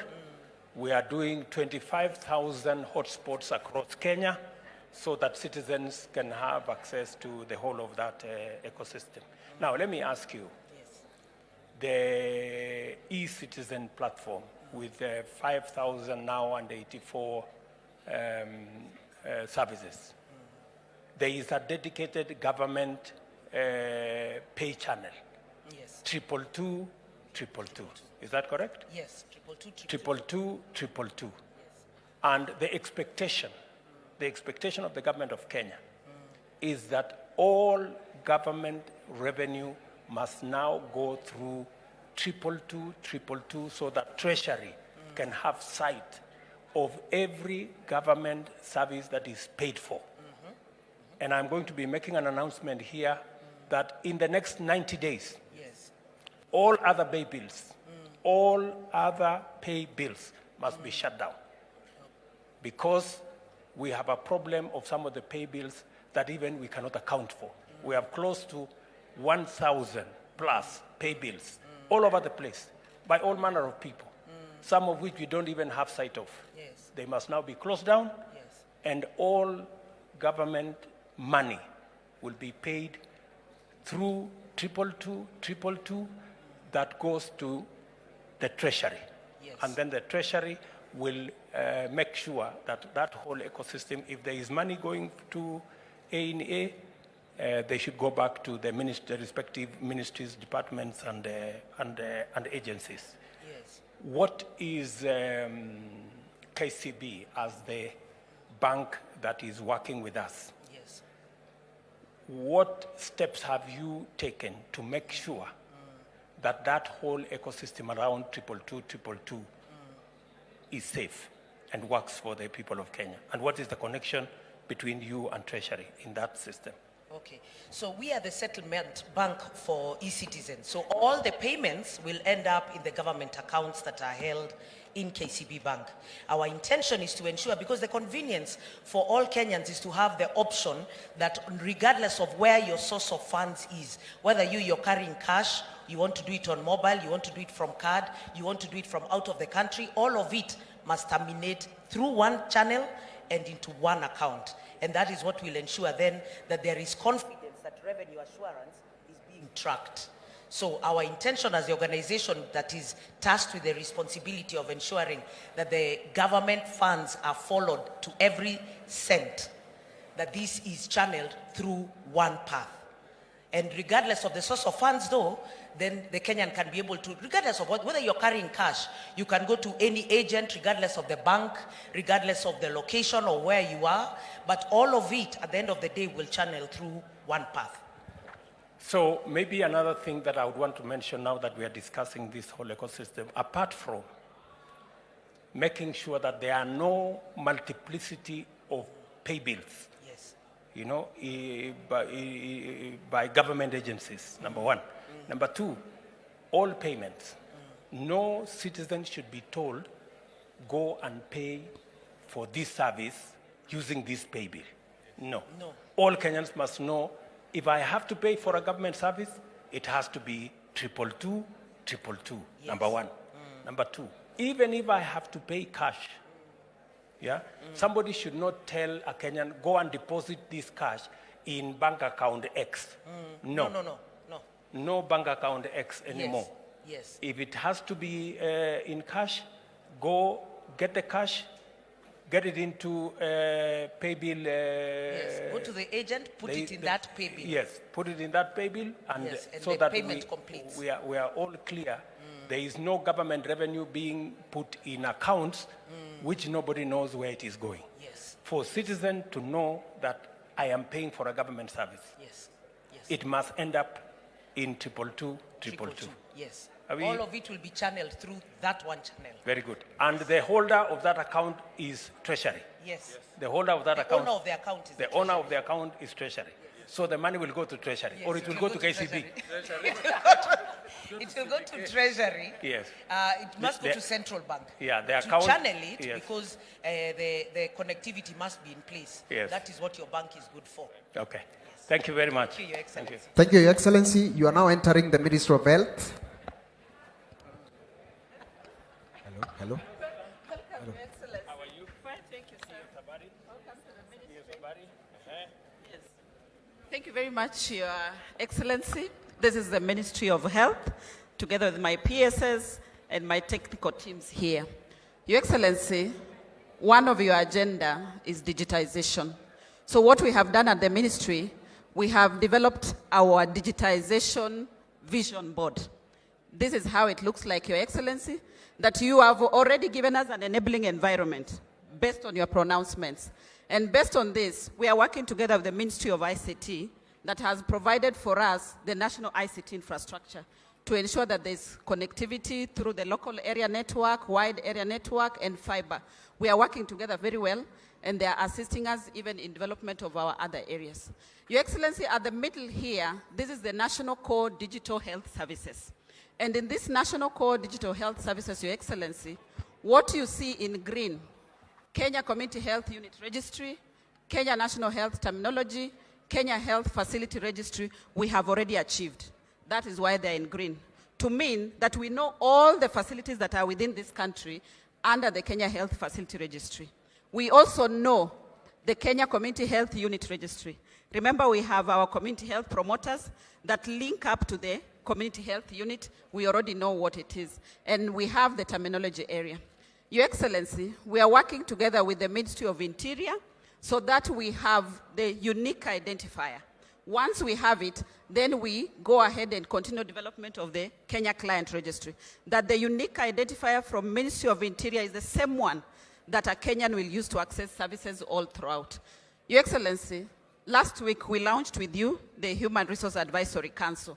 We want to have a registry of all health workers, that we know who they are, we know their cadres, we know how many years of services they have already done, when they will be retiring, and we can as well know how we transfer them from one facility to the other based on need.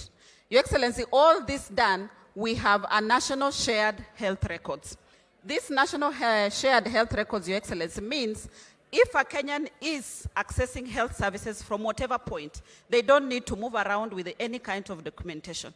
Remember, there are places that you go and you spend time because wanafungua file. So we shall no longer have kufungua file. You have your unique identifier that you walk through, and the records here are shared. Should one be transferred from one level of service to the other, they will find their records there. Your Excellency, on this other side, we have what we call the support services, where we have the electronic claims management system. The issues that we are having at NHIF, Your Excellency, those are going to be a thing of the past. Because as you move through the services, there is an invoice that is being generated automatically. Your Excellency, it is based on the costed items that we did. We have an itemized invoice. So the people here, their work is just to do claims management. Then we have telemedicine, Your Excellency, and we also have the National Logistics Supply Chain Management Service. This is where our KEMSA for health products will plug in. All the brokers in between, we are working towards removing them, Your Excellency. On this side is what we call point of care. And Your Excellency, you'll be pleased to know that one of our national referral hospitals, Moi Teaching and Referral Hospitals, you can book for an appointment online from your phone. You go through, you find they are prepared for you. Every point of care that you go through, your name and your details are already there. That is what we call point of care that will take care of inpatient and outpatient. Your Excellency, we have ICHIS. This is our app for the community health promoters. We have already trained them. They'll be collecting data. All this data then filters through to the national shared health records. We have a digital kiosk, Your Excellency. This digital kiosk is meant to create employment for the many qualified health workers who do not have a place to practice, that through their gadgets, then they can link up and even provide services to patients. And lastly, we have other point of care. Your Excellency, all this that you see here is the Kenya Health Interoperability Services. To mean all facilities, including Nairobi County, they have some form of digitization. But now we are providing this platform so that they are able to link through. Our aspiration, Your Excellency, is that all Kenyans will own their records.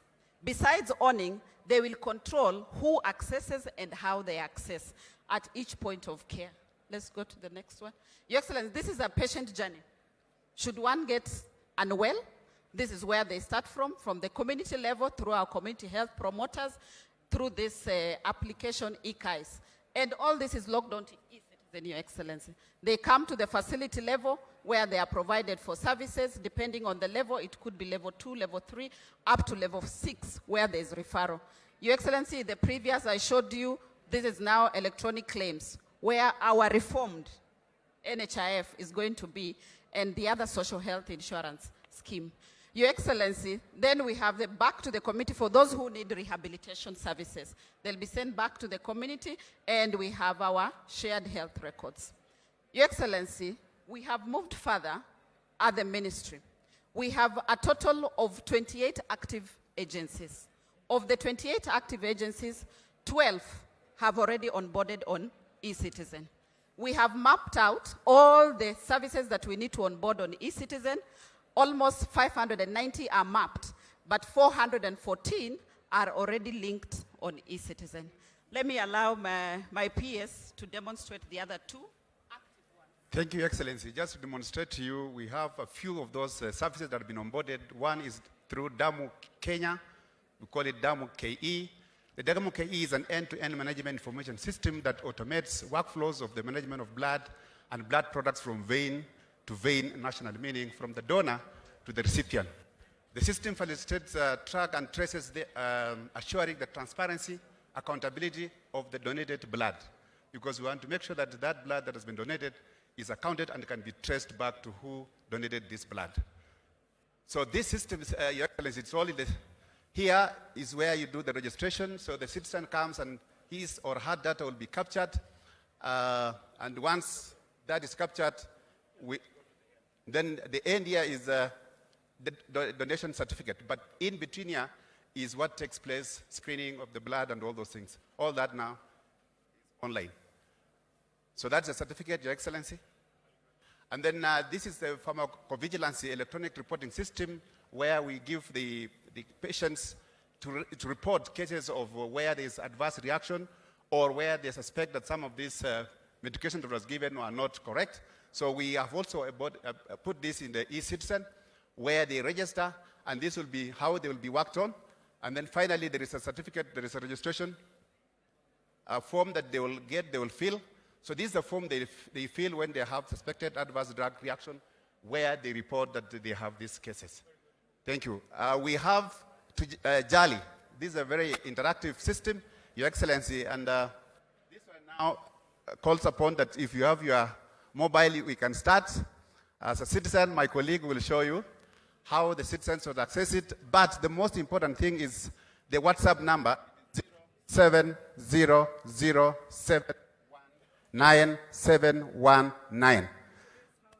Yes, that's how it works, Your Excellency.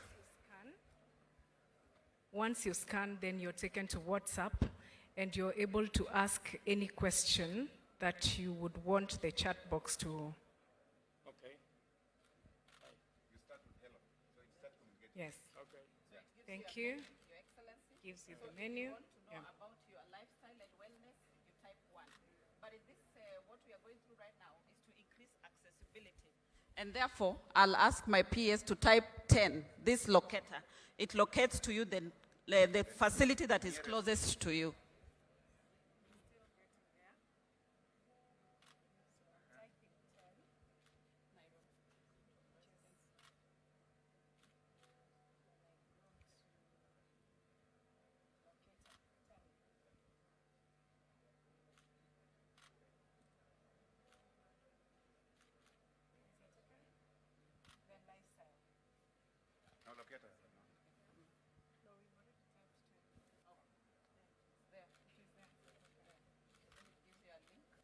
A link that you can click on. It tells you what facilities are next to you, that then you can go to access services. So those are the services, and they tell you how far it is. I can see on the side. They give you the distance. Okay. So, Waziri and your team, what is very important to the ordinary person, pale nyumbani, ni kujua hawa community health promoters, yeah? What kind of service are they going to offer? And the data they collect from citizens, how have you made it possible for that data to be aggregated so that we can know what is the prevailing, disease burden situation in every part of Kenya? Thank you, Your Excellency. The community health promoters have a gadget. On that gadget, we have an app. The gadget will be supplied by the government of Kenya. By the government of Kenya, Your Excellency. The over 100,000 community health promoters, each will have a gadget. That gadget has an application, the EKS. Besides that, Your Excellency, each community health promoter has a kit. Inside that kit, they have basic first aid. They equally have those things that they can use to check the temperatures, to check the blood pressure of each member of the individual household. They will collect that data through the EKS application. Let's go to EKS. And on the EKS application, Your Excellency, are you able to open it live, the EKS? That after they collect that data on EKS, we able to have access because it then reports to the National Health Record Services through the code that I explained previously. And from the national level, Your Excellency, we are able even to tell how many times a community health promoter has visited a household. If they have not visited, we are able to tell from the EKS from the national level. Then together with the counties, we are able to redirect them and tell them that this community health promoter hasn't visited. You see, like here, Your Excellency, it is showing that they visited a household that has mother and newborn, and they are in 2 days' time, they should be visited. This one here was not visited. Jane Kamau, these are household. They ought to have gone, but they did not go. They were due yesterday.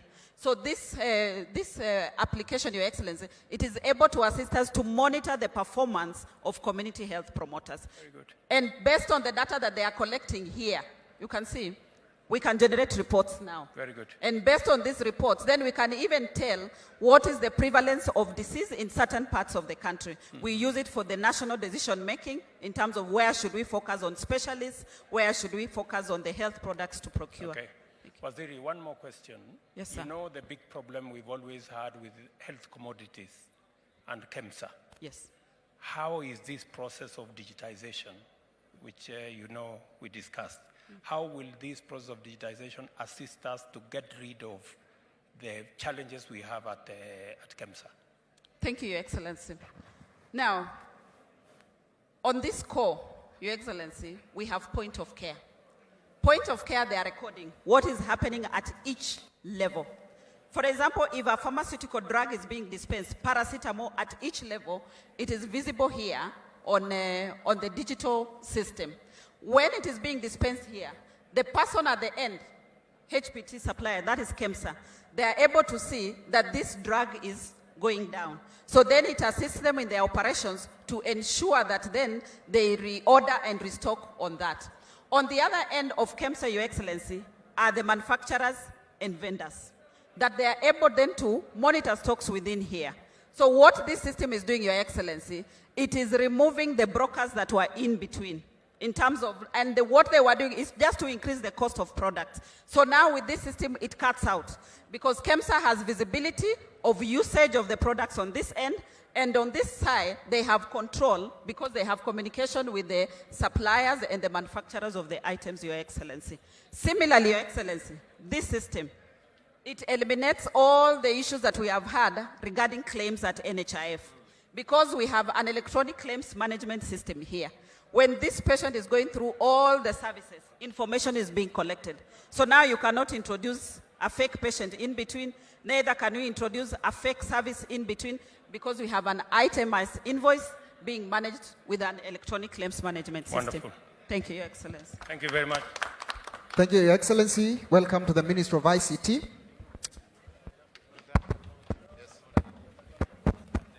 Welcome, Your Excellency. This is the Ministry of ICT. Here we want to espouse how we are leveraging on ICT to deliver the entire government development agenda, Your Excellency. You are aware that in your government's bottom-up economic transformation agenda, the digital superhighway is a standalone thematic area because it is an enabler to all facets of what we want to do and also a critical success factor moving forward. So we will illustrate how far we have gone in the delivery of digital infrastructure, where we have the establishment and operationalization of the 25,000 free Wi-Fi hotspots, the 1,450 village digital hubs, the rollout of the 100,000 kilometers of fiber, the setting up of the data centers, and then how, through the Office of the Data Commissioner, we are coming up with an elaborate risk mitigation framework that ensures both data privacy and data security. On the flip side of it, Your Excellency, with that infrastructure in place, we are also going to illustrate how we are leveraging on ICT to move away from the traditional way of doing business to e-commerce. We will also illustrate how we are facilitating optimal exploitation of the potential of the creative industry through our studio Mashinani, which is domiciled within the Kenya Broadcasting Corporation. We will also illustrate, Your Excellency, how through ICT we are facilitating virtual registration of journalists through the Media Council of Kenya. So we'll start with PS Professor Kisangani to illustrate what we have here with respect to e-commerce. Thank you, Your Excellency. Our journey has been a long one from this booth. I'm sure you used it one time. As you are calling, people are still queuing to pick it. But you can see we have moved even in terms of the post offices. We are no longer using, some services are not going through this because they are digital. You can deliver letters through the courier services. But as you can see from this illustration, Post Office has already done 772 services, passports delivered through this procedure, and we can still do other things in agriculture, and so long as you just make your order, you can make your order and pay, and the poster can deliver even to the last mile. So that's where we are, and we are no longer storing money in boxes and strong rooms. Now we can use the digital transformation to do that. So I think you could say, CS has mentioned something about registration of journalists, Your Excellency, and this is where the Media Council is. They have been registering journalists. All you need is to make an application using your phone, and then you will have to be approved and then registered. So anytime they come to functions like this one of yours, they will be just checked, and then that verification can be done, Your Excellency. And I think this is a pet project to you. You have been talking about talent building. Studio Mashinani is here. They are just demonstrating the training that we undertake at Studio Mashinani as they develop talent in music and acting, and KBC is on it, and it has been doing a very good job. So here is where we shall have the creative economy developed from our KBC studios, and then we make money out of that. Thank you, Your Excellency. Then, Your Excellency, let's come to the digital infrastructure here. PS Tanui will take us through the digital infrastructure and other facets of our digital transformation agenda. Welcome, Your Excellency. Supporting all the other sectors is one of our role to ensure we deliver for support health, agriculture, and all the others, and to support a real transformational agenda.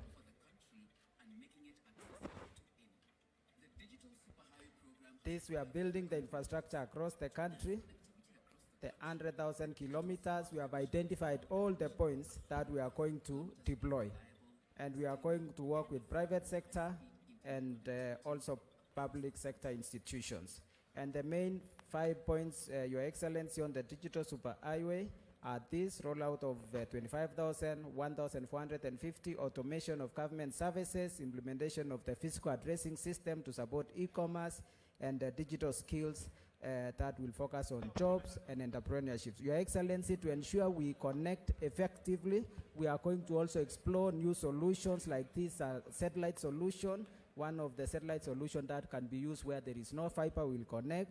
And Your Excellency, the digital super highway goes to the device, and this is one of the devices that we are working with the private sector. Michael is from Safaricom. These are the devices. First week of August, around there, I you'll want start you having. to speak to that. I had a candid discussion with Safaricom, all the other telcos. You people told me 28th of July, you will have the first rollout of the $40 smartphone. Can you speak to that? Your Excellency, thank you for your patience and your memory. So these are the sample devices that we are working through. That is the 6.5-inch, and that is the 5-inch. So this is the entry phone, entry smartphone, and this is the 6.5 smartphone. These are actually the test devices that we're working through testing and to be submitted for formal approval from a testing perspective. From a timeline perspective, we are working through. Oh, sorry. We are working through the process of the factory setup. The first part of the assembly equipment is now in country and being cleared. We are looking at the next couple of weeks, so we are fairly confident in saying that in August we will have the August, device out. are you telling me to tell Kenyans that in August they can buy one of these phones from your enterprises? Your Excellency, in August we expect that the factory will be producing phones that will be ready to go to market. In August? In August. In August? In August. This year? August 2023. Thank You said it. Your Excellency, to grow the digital economy and attract investment, we have the Office of the Data Protection Commissioner. She can speak about some of the things she's doing. Thank you, Excellency, and welcome to our stand. Our role as the Office of the Data Commissioner is to spouse the digital economy. And you know, in the era of digital economy, there's a lot of information exchanging, and that is personal data. So we are responsible for making sure that it's safe towards digital economy. To Your Excellency, because of the data protection regime, we are able to get more investors into the country so that they're able to invest in this economy. Thirdly, Your Excellency, as an office, all our services are online. We have registration. Your Excellency, you launched the portal. As we speak, we have a portal here to show we have over 3,000 who have registered since January this year. Also, we have complaints. Anyone who is, just to give Kenyans confidence, if there is a breach in as far as their data is concerned, they can file a complaint with us, Your Excellency. Thank you. Thank you, Your Excellency. And here we have one of our entities concerned ICT Authority and helping us to implement most of our programs. Welcome. Thank you very much, Your Excellency. Welcome to the ICT Authority. We provide technology to power government digitization. And for us, the aim is to improve the quality of life, accelerate economic growth, raise productivity and national competitiveness. Your Excellency, we have walked a long journey in the area of automation, as you've seen from the old technology. But really what we are looking at is establishing and coming up with an intelligent government where all entities speak to each other and it is citizen-centric. We are guided by one point of reference. We have put together all our plans to support all the sectors in one plan, which we are calling the ICT Master Plan. And this plan is also providing investors with opportunities where they can be able to plug in the sector. We do have, under the plan, 4 key pillars, Your Excellency. Our PS has spoken to the digital infrastructure, the work we are doing on the rollout of fiber and Wi-Fi. But today, tied to our launch today, is the area of the digital services, Your Excellency. Digital services is anchored on a number of pillars. And what we see as the e-citizen system is the one-stop shop for government. But below it, we have established, and we are in the process of establishing a number of pillars. One of it is the digital identity. Then we are also supporting all the government agencies in automation of their records and digitization of those records. And then also providing the government systems which will then help operationalize the digitization.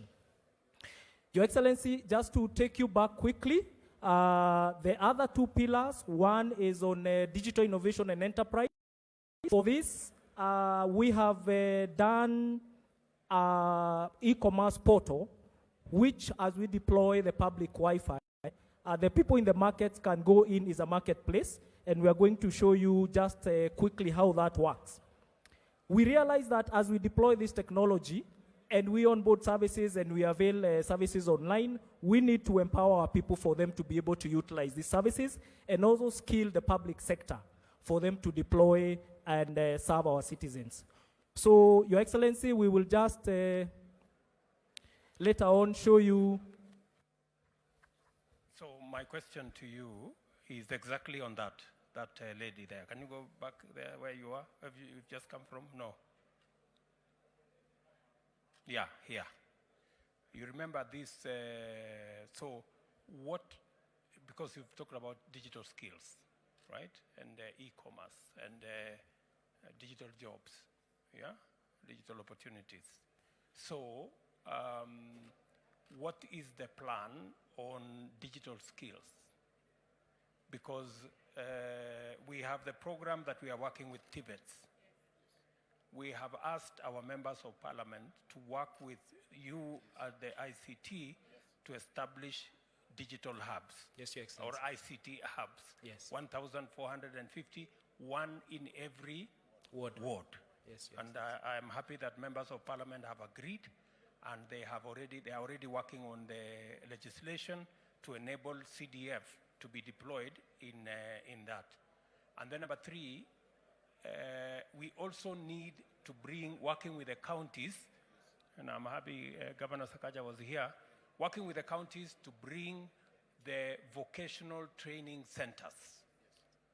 There are about 4,000 of them. The vocational training centers in every part of Kenya should be brought into this matrix of them being centers where we can deploy the education on e-learning, e-commerce, and e-skills. Yes. Have you thought about that beyond what we are doing? Waziri?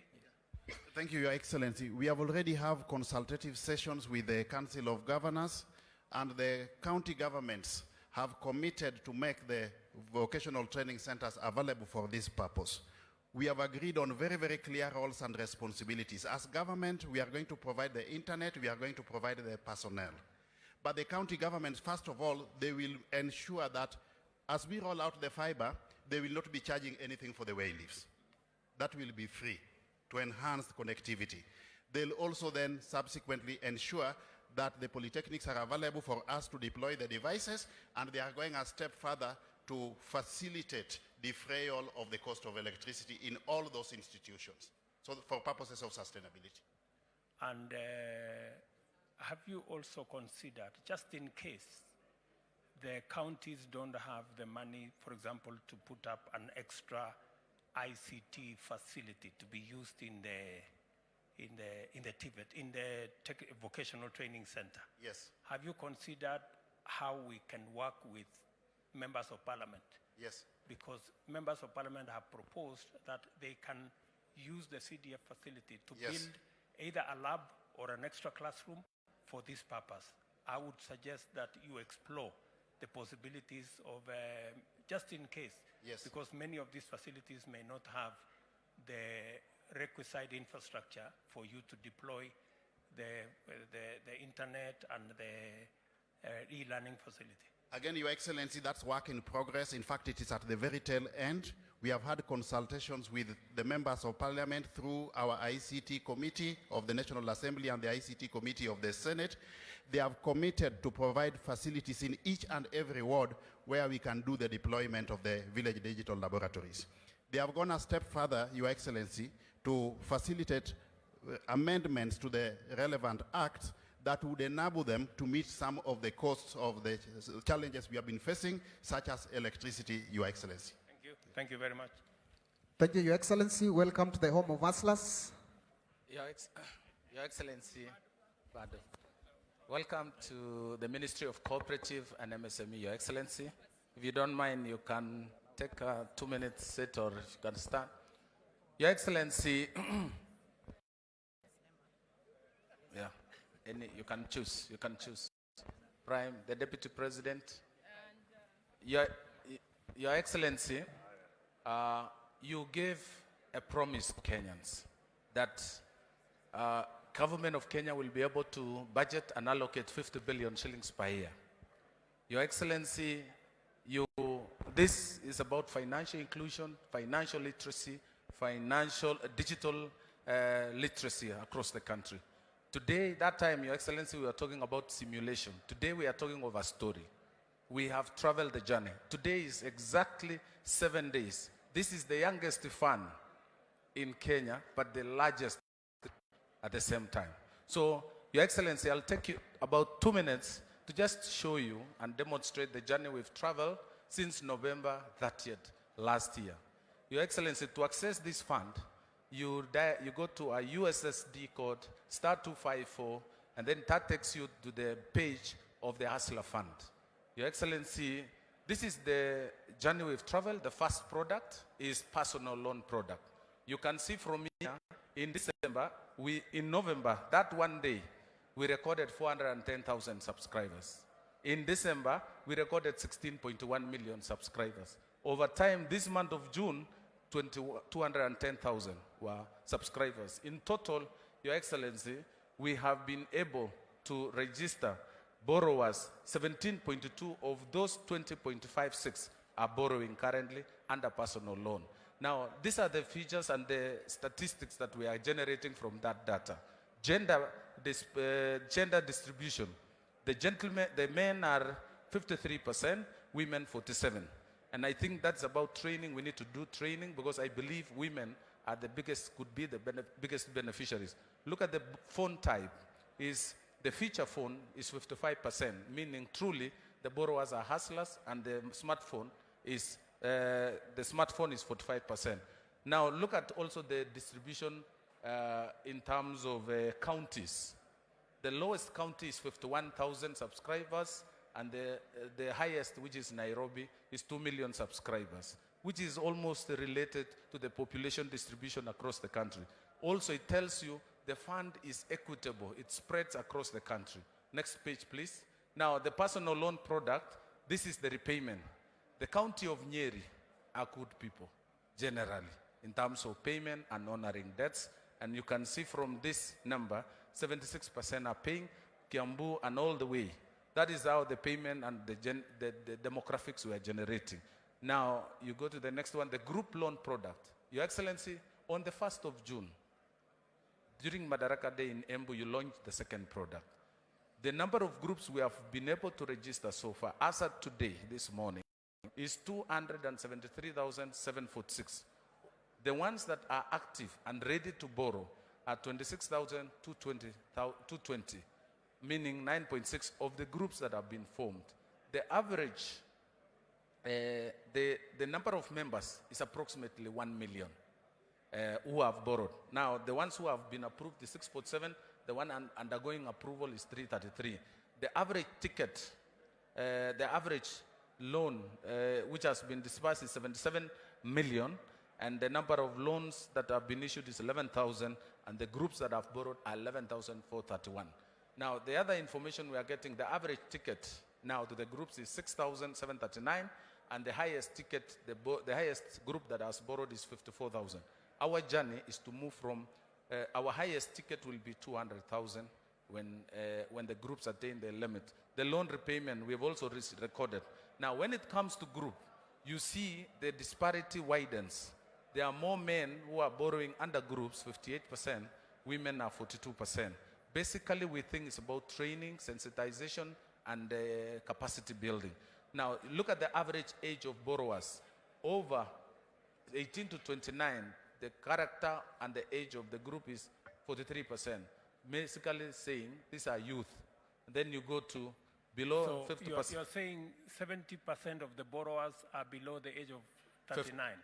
39, yes, sir. That is 70%? 70%. when you go to the average ticket size, Yes. our plan was they should borrow between 20,000 and 200,000. 200,000, excellent. So the highest at the moment is 54,000. Is 54. That's the highest ticket? So far. So far. So far. But they are on a journey. As they borrow and repay, we keep changing the limit and raising up.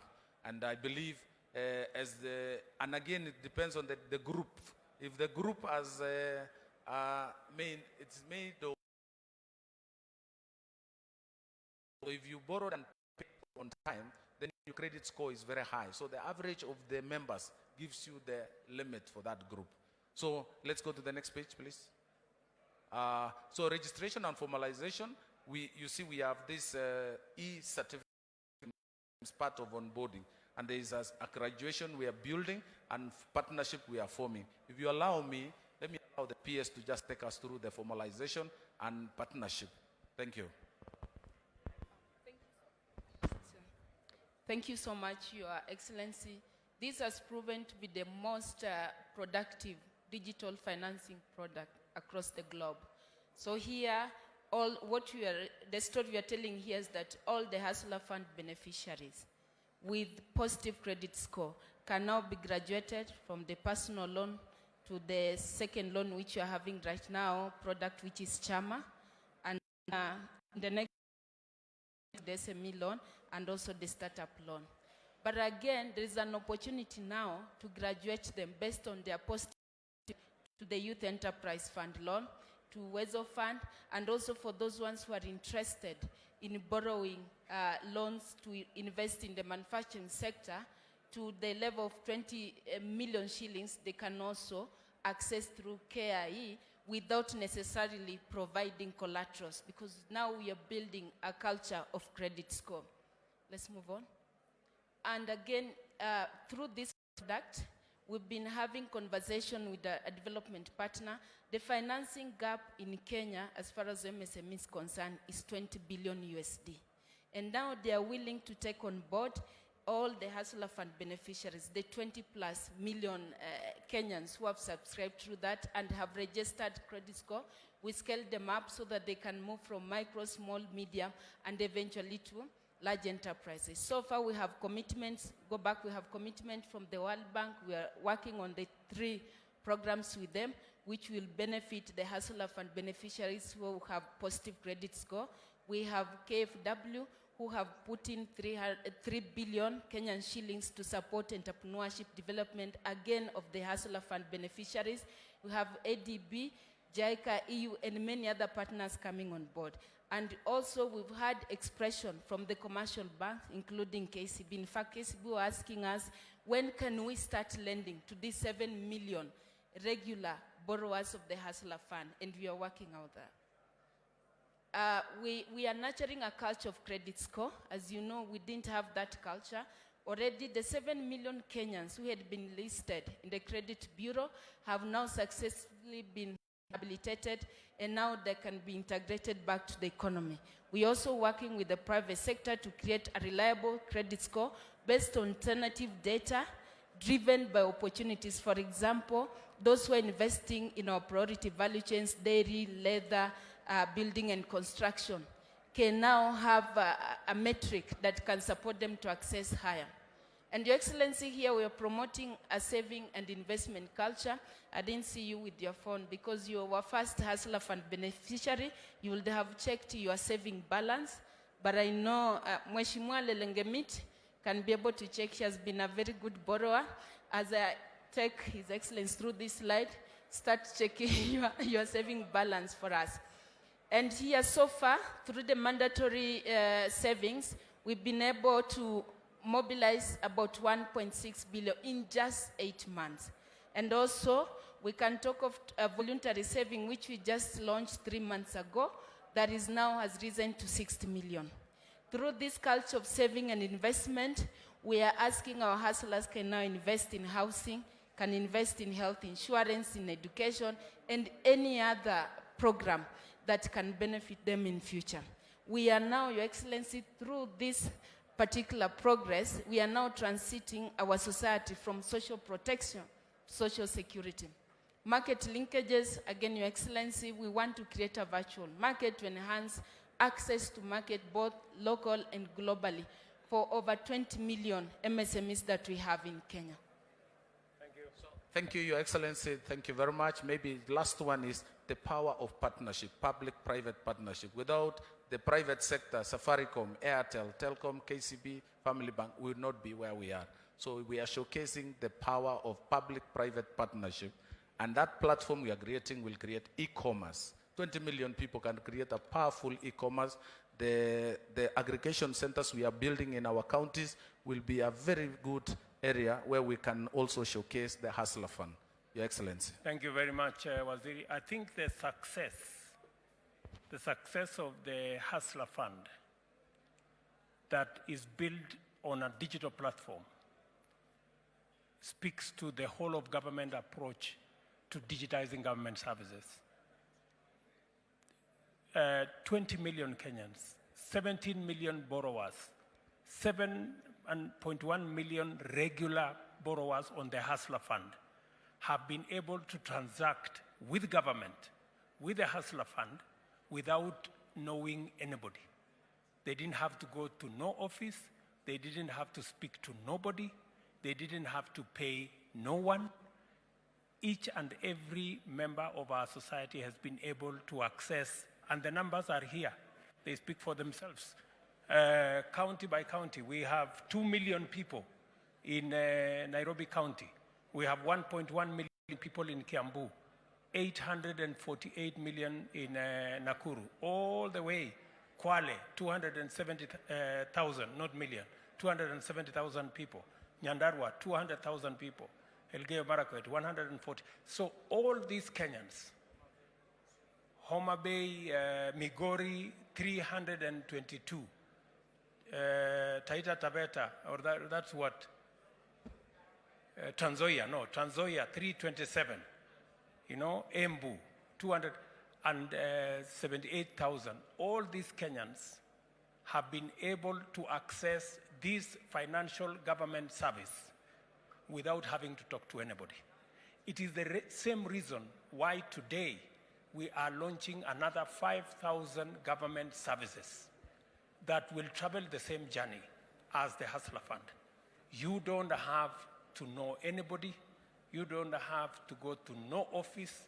You can actually interact with government, access government service, pay for government service without having to go to no office or to see anybody or to bribe anybody or to influence anybody.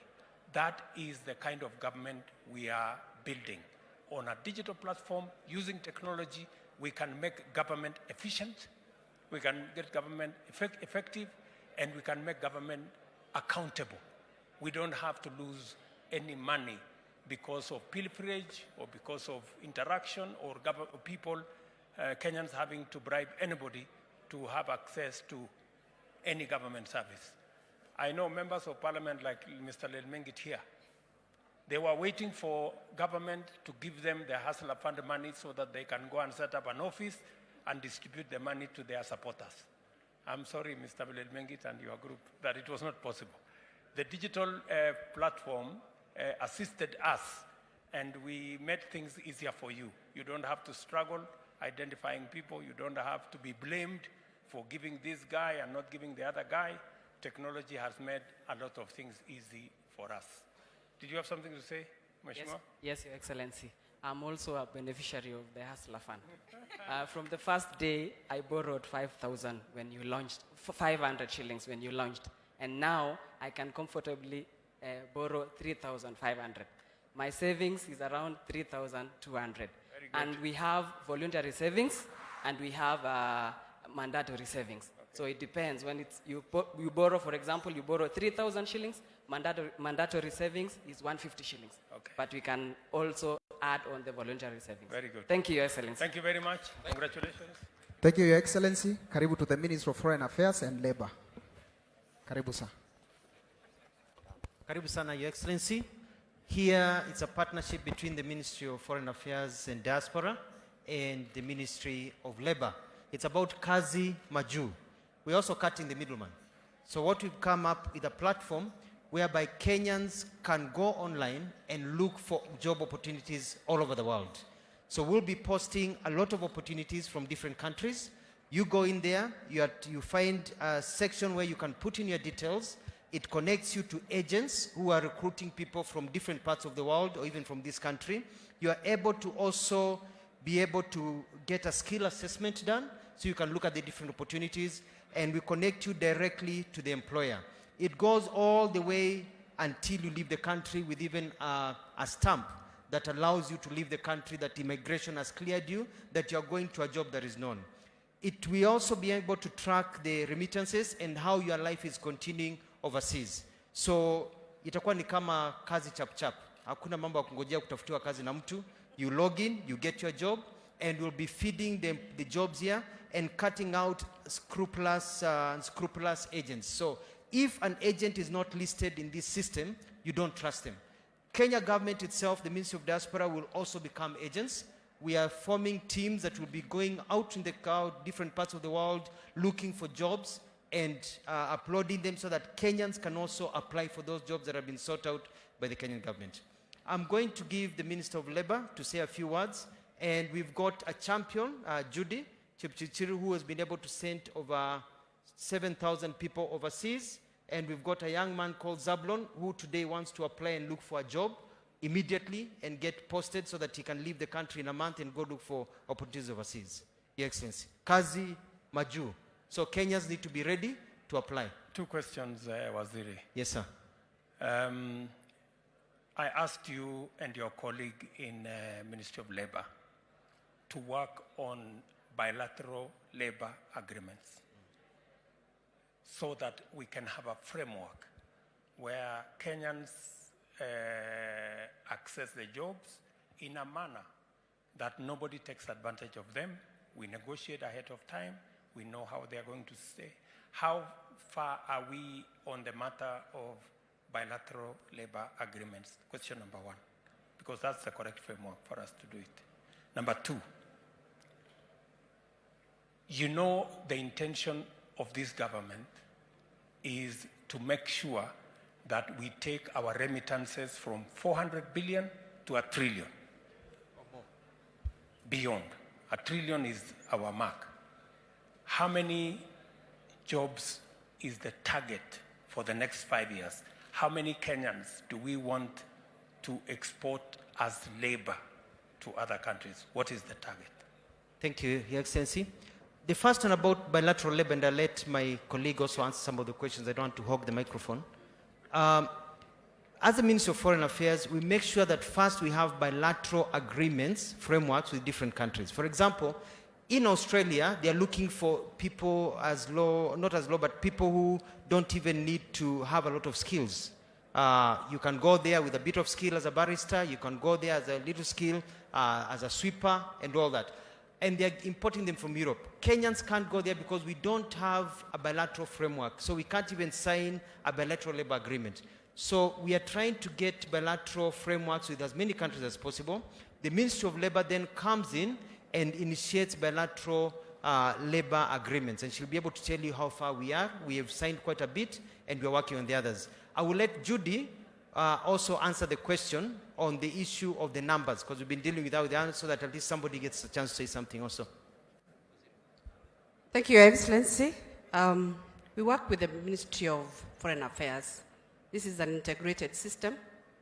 We call it Diaspora Labor Integrated System. On this system, we have everyone here. We have the job seeker, we have the recruitment agencies, and as a ministry, we do the bilateral labor agreements. We've already done with the Gulf regions. We already had for domestic workers, but now we want to review to have the other skills brought on board so that we are able to export everyone, not just the domestic workers. So we've done with the Gulf region. We are about to do with Germany. We are about to do with Canada, and we'll be good to go. Okay, do you have time? How much time do we give you for the other? Because already we had conversation with the German government, Yes. and they asked us that they want 250,000 workers. Yes. We have close to 100,000 workers going every year to Canada from all over the world. True. A part of that should come from Kenya. We have the same thing in South Korea. You remember we were in South Korea. Yes. We have the same thing in the US. We have the same thing in Australia. We have the whole of the Gulf region. So, and I want you to speak to the fact that the only reason why we have all these problems with the domestic workers is because that was the only labor agreement we had. True. We have more people in Kenya with better skills, with more skills than domestic workers. True, Your Excellency. But we didn't provide for a The framework. other skills. The other skills. Yes. What are you doing to make sure that the other skills are included in that exercise? PS has been working on the bilateral labor agreements with the other technical teams from the other countries. Let him Please, speak about PS. it. That is correct. Thank you very much, sir. In the recent past, we have moved towards professional and skilled cadres. We have sent out 10 BLS, bilateral labor agreements to different countries, including Poland, Australia. Next week, we have a meeting with Germany. We already sent them a proposal in the form of a BLA. There is a meeting between Waziri and Canada next week, the Canadian High Commissioner on the Canadian jobs. So we are making progress on that front. We need, on average, 3 to 6 months to negotiate and to conclude all these BLS that are already in those countries. Okay. Jobs, what is the target? How many jobs are we targeting? At the moment, per month, we'll be doing about 25,000. But if we ensure that the BLS in those countries go through, then we'll be able to get about 800,000. Can I take it from you, Waziri, the two ministers and your teams, that by the end of this year, we must conclude the bilateral labor frameworks and the bilateral labor agreements so that we can open the opportunity for the millions of young people in Kenya today who have different skills, out of college, out of school, out of university, to access digital jobs that are available globally. Can I get an undertaking from you? Yes, I give you an undertaking that by December this year, it's going to be a different playing field. And it's not just about, we have to provide opportunities for people to find the jobs. We're also doing a bit of training because they are competing with other nations, Philippines and others, for people to be able to qualify for the jobs and able to compete with others and get employment. But also with the bilateral agreements, it's also to get good packages. For example, you find in some countries, if your passport is from a European country, you get, let's say, for example, 100,000 shillings. But if your passport is Kenyan, even though you're doing more work than the person, same qualifications, you're getting 30,000 shillings. So we are trying also to get an equity for our people, so their rights are also not abused in that way. But I give you an undertaking, Your Excellency, that by the end of this year, we'll be looking at those numbers of an average of about 85,000 people a month going overseas. Can we listen to somebody from the private sector? Thank you, Your Excellency. For us to be able to grow our remittance to $1 trillion, we need to look for job opportunities out of the country. And we do have a plan that we've laid down on the strategies on these jobs, how the projections has to come out so that we achieve. And we gave you a proposal that for the ceiling 2023-2024, we are looking forward to create 1 million jobs so that for us to be able to grow our remittance. And we have the framework that we've started as agents, and we are working with the ministry so that we achieve that. Thank you. What do you need to do? You are among the agents who are scouting for these jobs, right? Yes. Now, what has been the problem in the past between the agents, the government of Kenya, the jobs, and the other countries? And how have we addressed it over the last couple of months? Thank you, Your Excellency. The problem that we had before is because the government was working in silos, where they were working and having information on their own, and the agents were on their own. But now, the recent few days that we've come together, we are working as a team, whereby the ministry sent us the information to where we are able to move. and we are on this other end telling the government where we need to look for jobs. Yep. So there is now a collaboration. Under Yes. the framework, we said, what was that framework we called it? Foreign employment? Labor Export Acceleration Team. Labor that you are Export Acceleration Team. Yes, thank to you. make sure that we create, we bring together the agents and the opportunities they are about, they have access to, and make sure that government facilitates Yes. the skills to identify where the skills are, connect them with the jobs, and be able to export labor. Is Yes. that correct? Yes. Very good. Thank you so very much. much. Thank you. Thank you. Thank you, Your Excellency. Thank you, Excellency. Karibu to Visa, Your Excellency. This is Visa, Your Excellency. This beautiful lady is going to take you through. Your Excellency, welcome to the Visa stand. My name is Eva, and I look after the visa business in Kenya. First, congratulations on enabling over 5,000 services on eCitizen. We didn't think it was going to happen, but we're here today, so congratulations for that. But over and above that, we are a partner of eCitizen. We are powering the eCitizen platform through our secure payment gateway, CyberSource, that makes it possible for cardholders, whether locally or internationally, to pay for government services online. But as we are part of this transition journey, we are working with the Directorate of eCitizen to enable technology, to provide financial resources that will help create awareness, that will help create thought leadership, that will help advance the platform so that there is more access, and it's an engaging platform for the government to engage with the citizens. But the other thing, and I want to just take a minute of your time to talk about, is what Visa has done.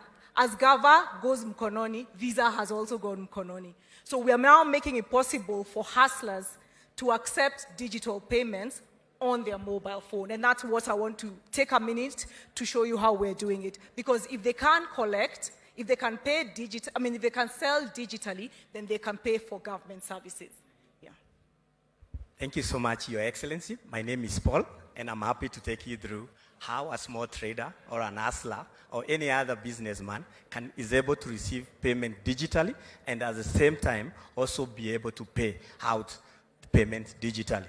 So initially, we used to have a challenge whereby I needed to have a separate device for me to accept Visa transaction. But right now, what we've done, and it's been a journey, is all what you need is your phone. So as long as I have a smartphone, I can have the payment capability in my phone. Now with that, it will enable my customers, whether I'm a boda, mama boga, or I'm selling a shop like this one, and people are buying sodas and bread, they'll be able to pay digitally on my phone. And then when I receive the payment, I'll be able also to make my payment, either it's my suppliers and other payment. So for example, thank you so much, Your Excellency. For example, if I'm in this shop here and you're buying bread and let's say some soda and some water, then I'll just go to my phone. It is just a normal phone. I'm using actually my own phone, and I'll be able to do a Visa transaction. Assuming the items you've picked are for 450, then I'll be able to charge my card, and I'll be able to receive the money. So I'll receive the money from my card, and then the money will go to my bank account. Thank you. Thank you, Your Excellency. Welcome to Safaricom. The CEO of Safaricom is going to take you through, Your Excellency.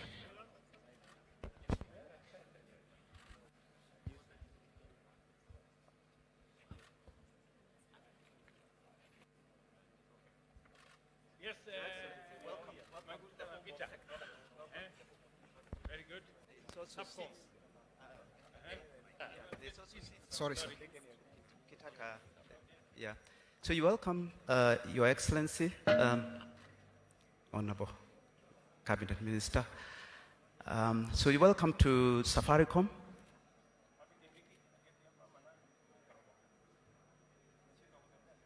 Yeah. So you're in the home of technology.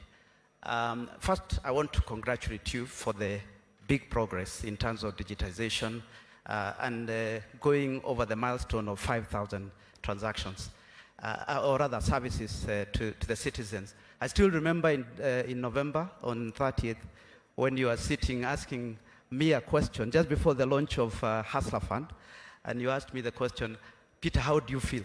I told you I hope the system will work. So I hope that I can demonstrate we have the capacity, but also it's secure, that it will work. So we are ready to be the platform that fuels and supports the whole digitization. We say it's about driving digital transformation through connectivity, because people have to be connected to the internet, through fintech, which is about payments and also credit, and also IoT and ICT, which is about solutions that allow digitization to work. So I'll start with the fintech side, which is the M-Pesa side. So of course, Safaricom enables real-time payments for government, and that creates transparency. But also from the person who is paying, it is lower cost, they do not have to travel, and we fuel secure transactions on a daily basis. And you've heard from all the rest of the presenters that they rely on M-Pesa in terms of payment. And the fundamental basis of M-Pesa is actually payments. Then we go to credit, which is where Hustler Fund, Women Enterprise Fund, you know, we are already in phase 2, and CS has spoken through the progress that we are making. We are pleased with what we are able to do, and we are looking forward to phase 3 and 4, Your Excellency. The third one is vouchering. We are powering the fertilizer project, which through the Ministry of Agriculture. Both the actual platform, but also the user journey, including the stock management, that is being powered by Safaricom, but also the actual payment. So it's not just the payment, but it's also the platform that allows farmers to claim the subsidy. And remember that they started with how we were using vouchers for refugees. Now we can use them for claiming fertilizer subsidy. We can go to inputs, and we already have 3.2 million bags of fertilizer, which has already been redeemed, worth 11 billion Kenya shillings by registered farmers. We have 489,000 farmers who have already claimed the subsidies. We are also working with other agencies of government, like HELP, the Higher Education Loan Board. So students can actually pay and manage their loans through this, including we are giving them a credit score so that they understand which students are doing the right thing. And the money is actually, we ensure that the money is used for what it is supposed to be used for. So if money is used for, it's supposed to be used for tuition, it goes to tuition. If the rest of the money is open, then the platform actually manages that.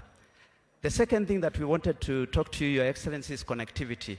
And our commitment is to ensure that everyone has access to the internet, whether it's through mobile and also through the fiber network. I know you have a big plan for the fiberization of the country. We already have 450,000 homes passed through our fiber network, but also our fiber infrastructure that supports our mobile network can be the backbone and also support the work that you are doing in terms of achieving the 100,000 kilometers.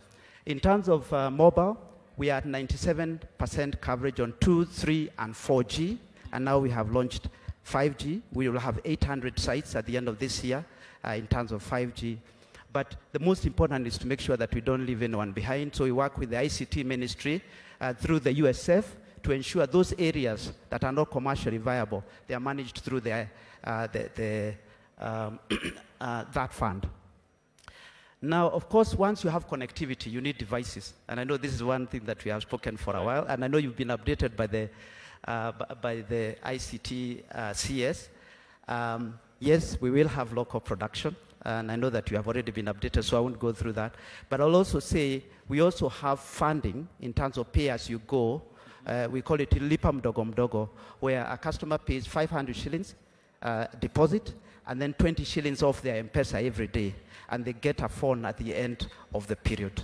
And we don't charge a big interest. Our objective is to ensure that the customer has a phone.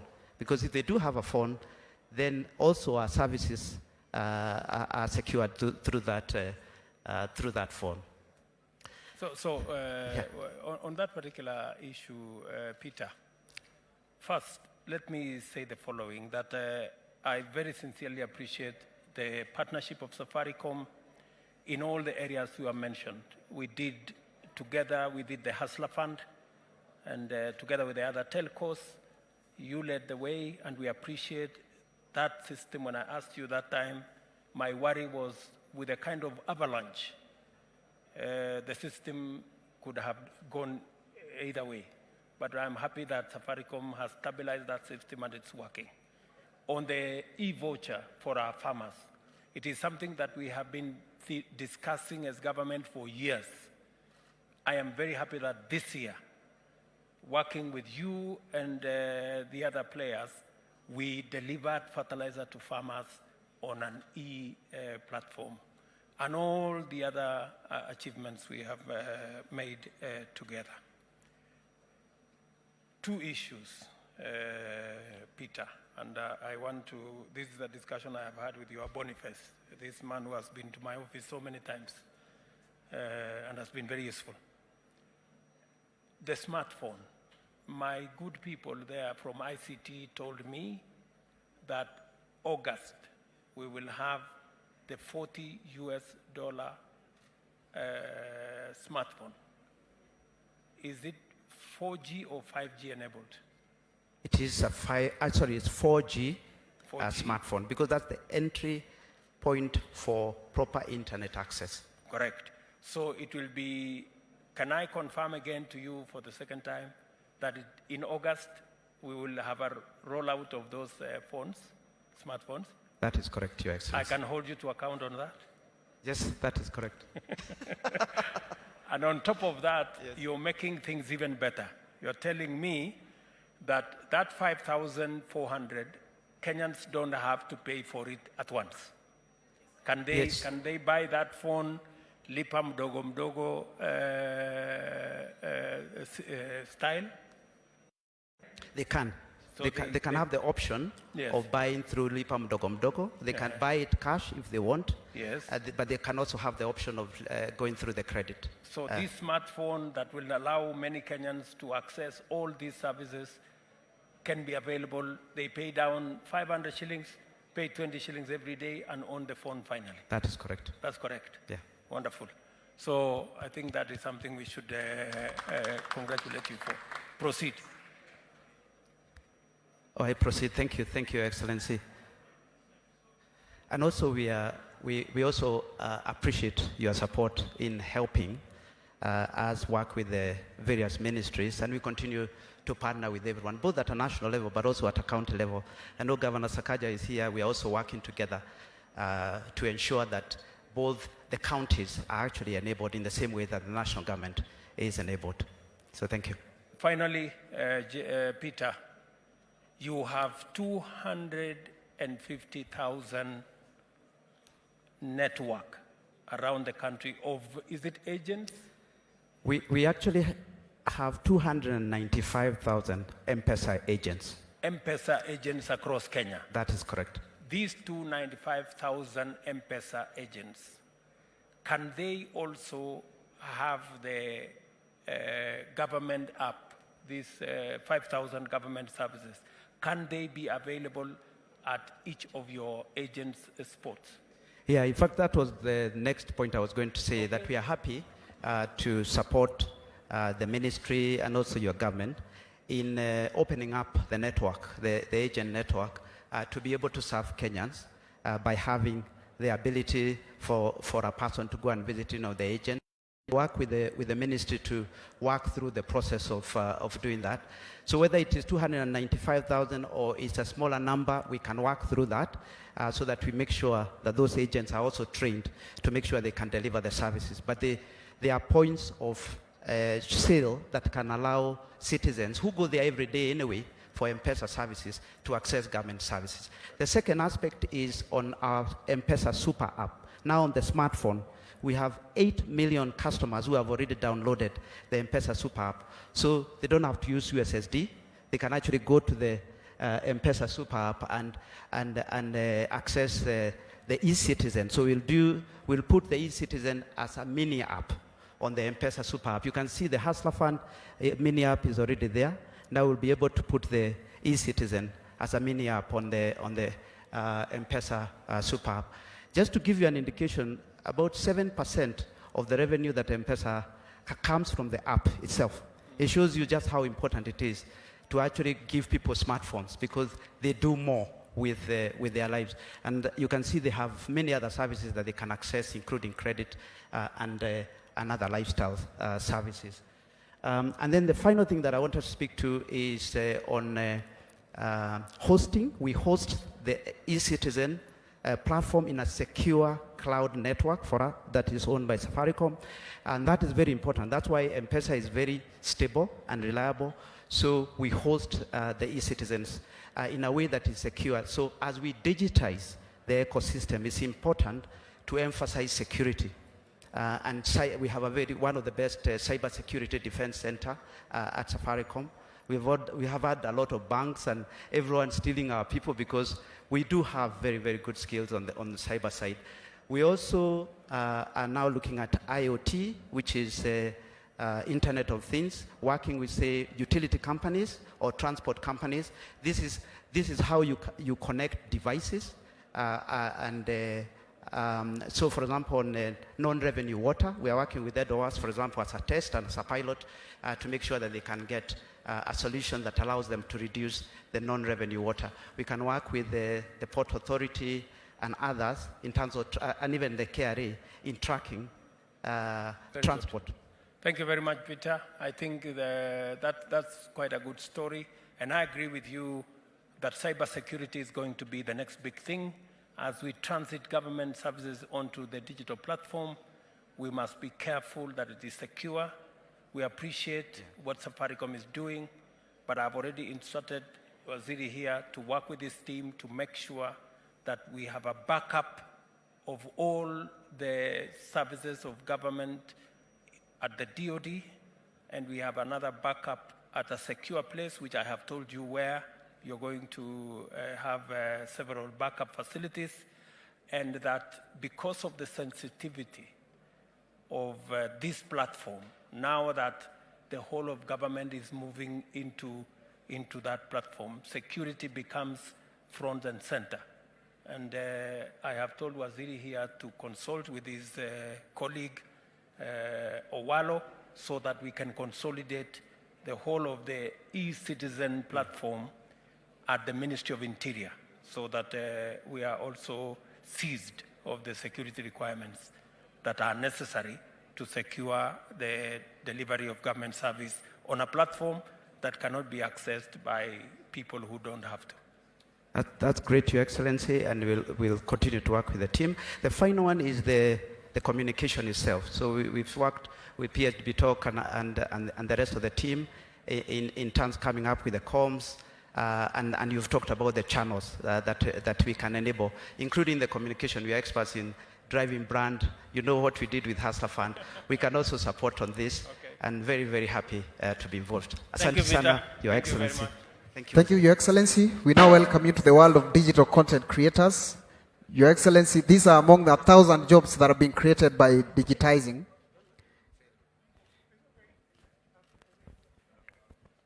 Your Excellency, karibu sana. This here is Phil. He's a top film content creator, and he has an online radio show that is live already, Your Excellency. Ukiingia hapo sasa utakuwa live kwa studio akuuliza maswali mbili.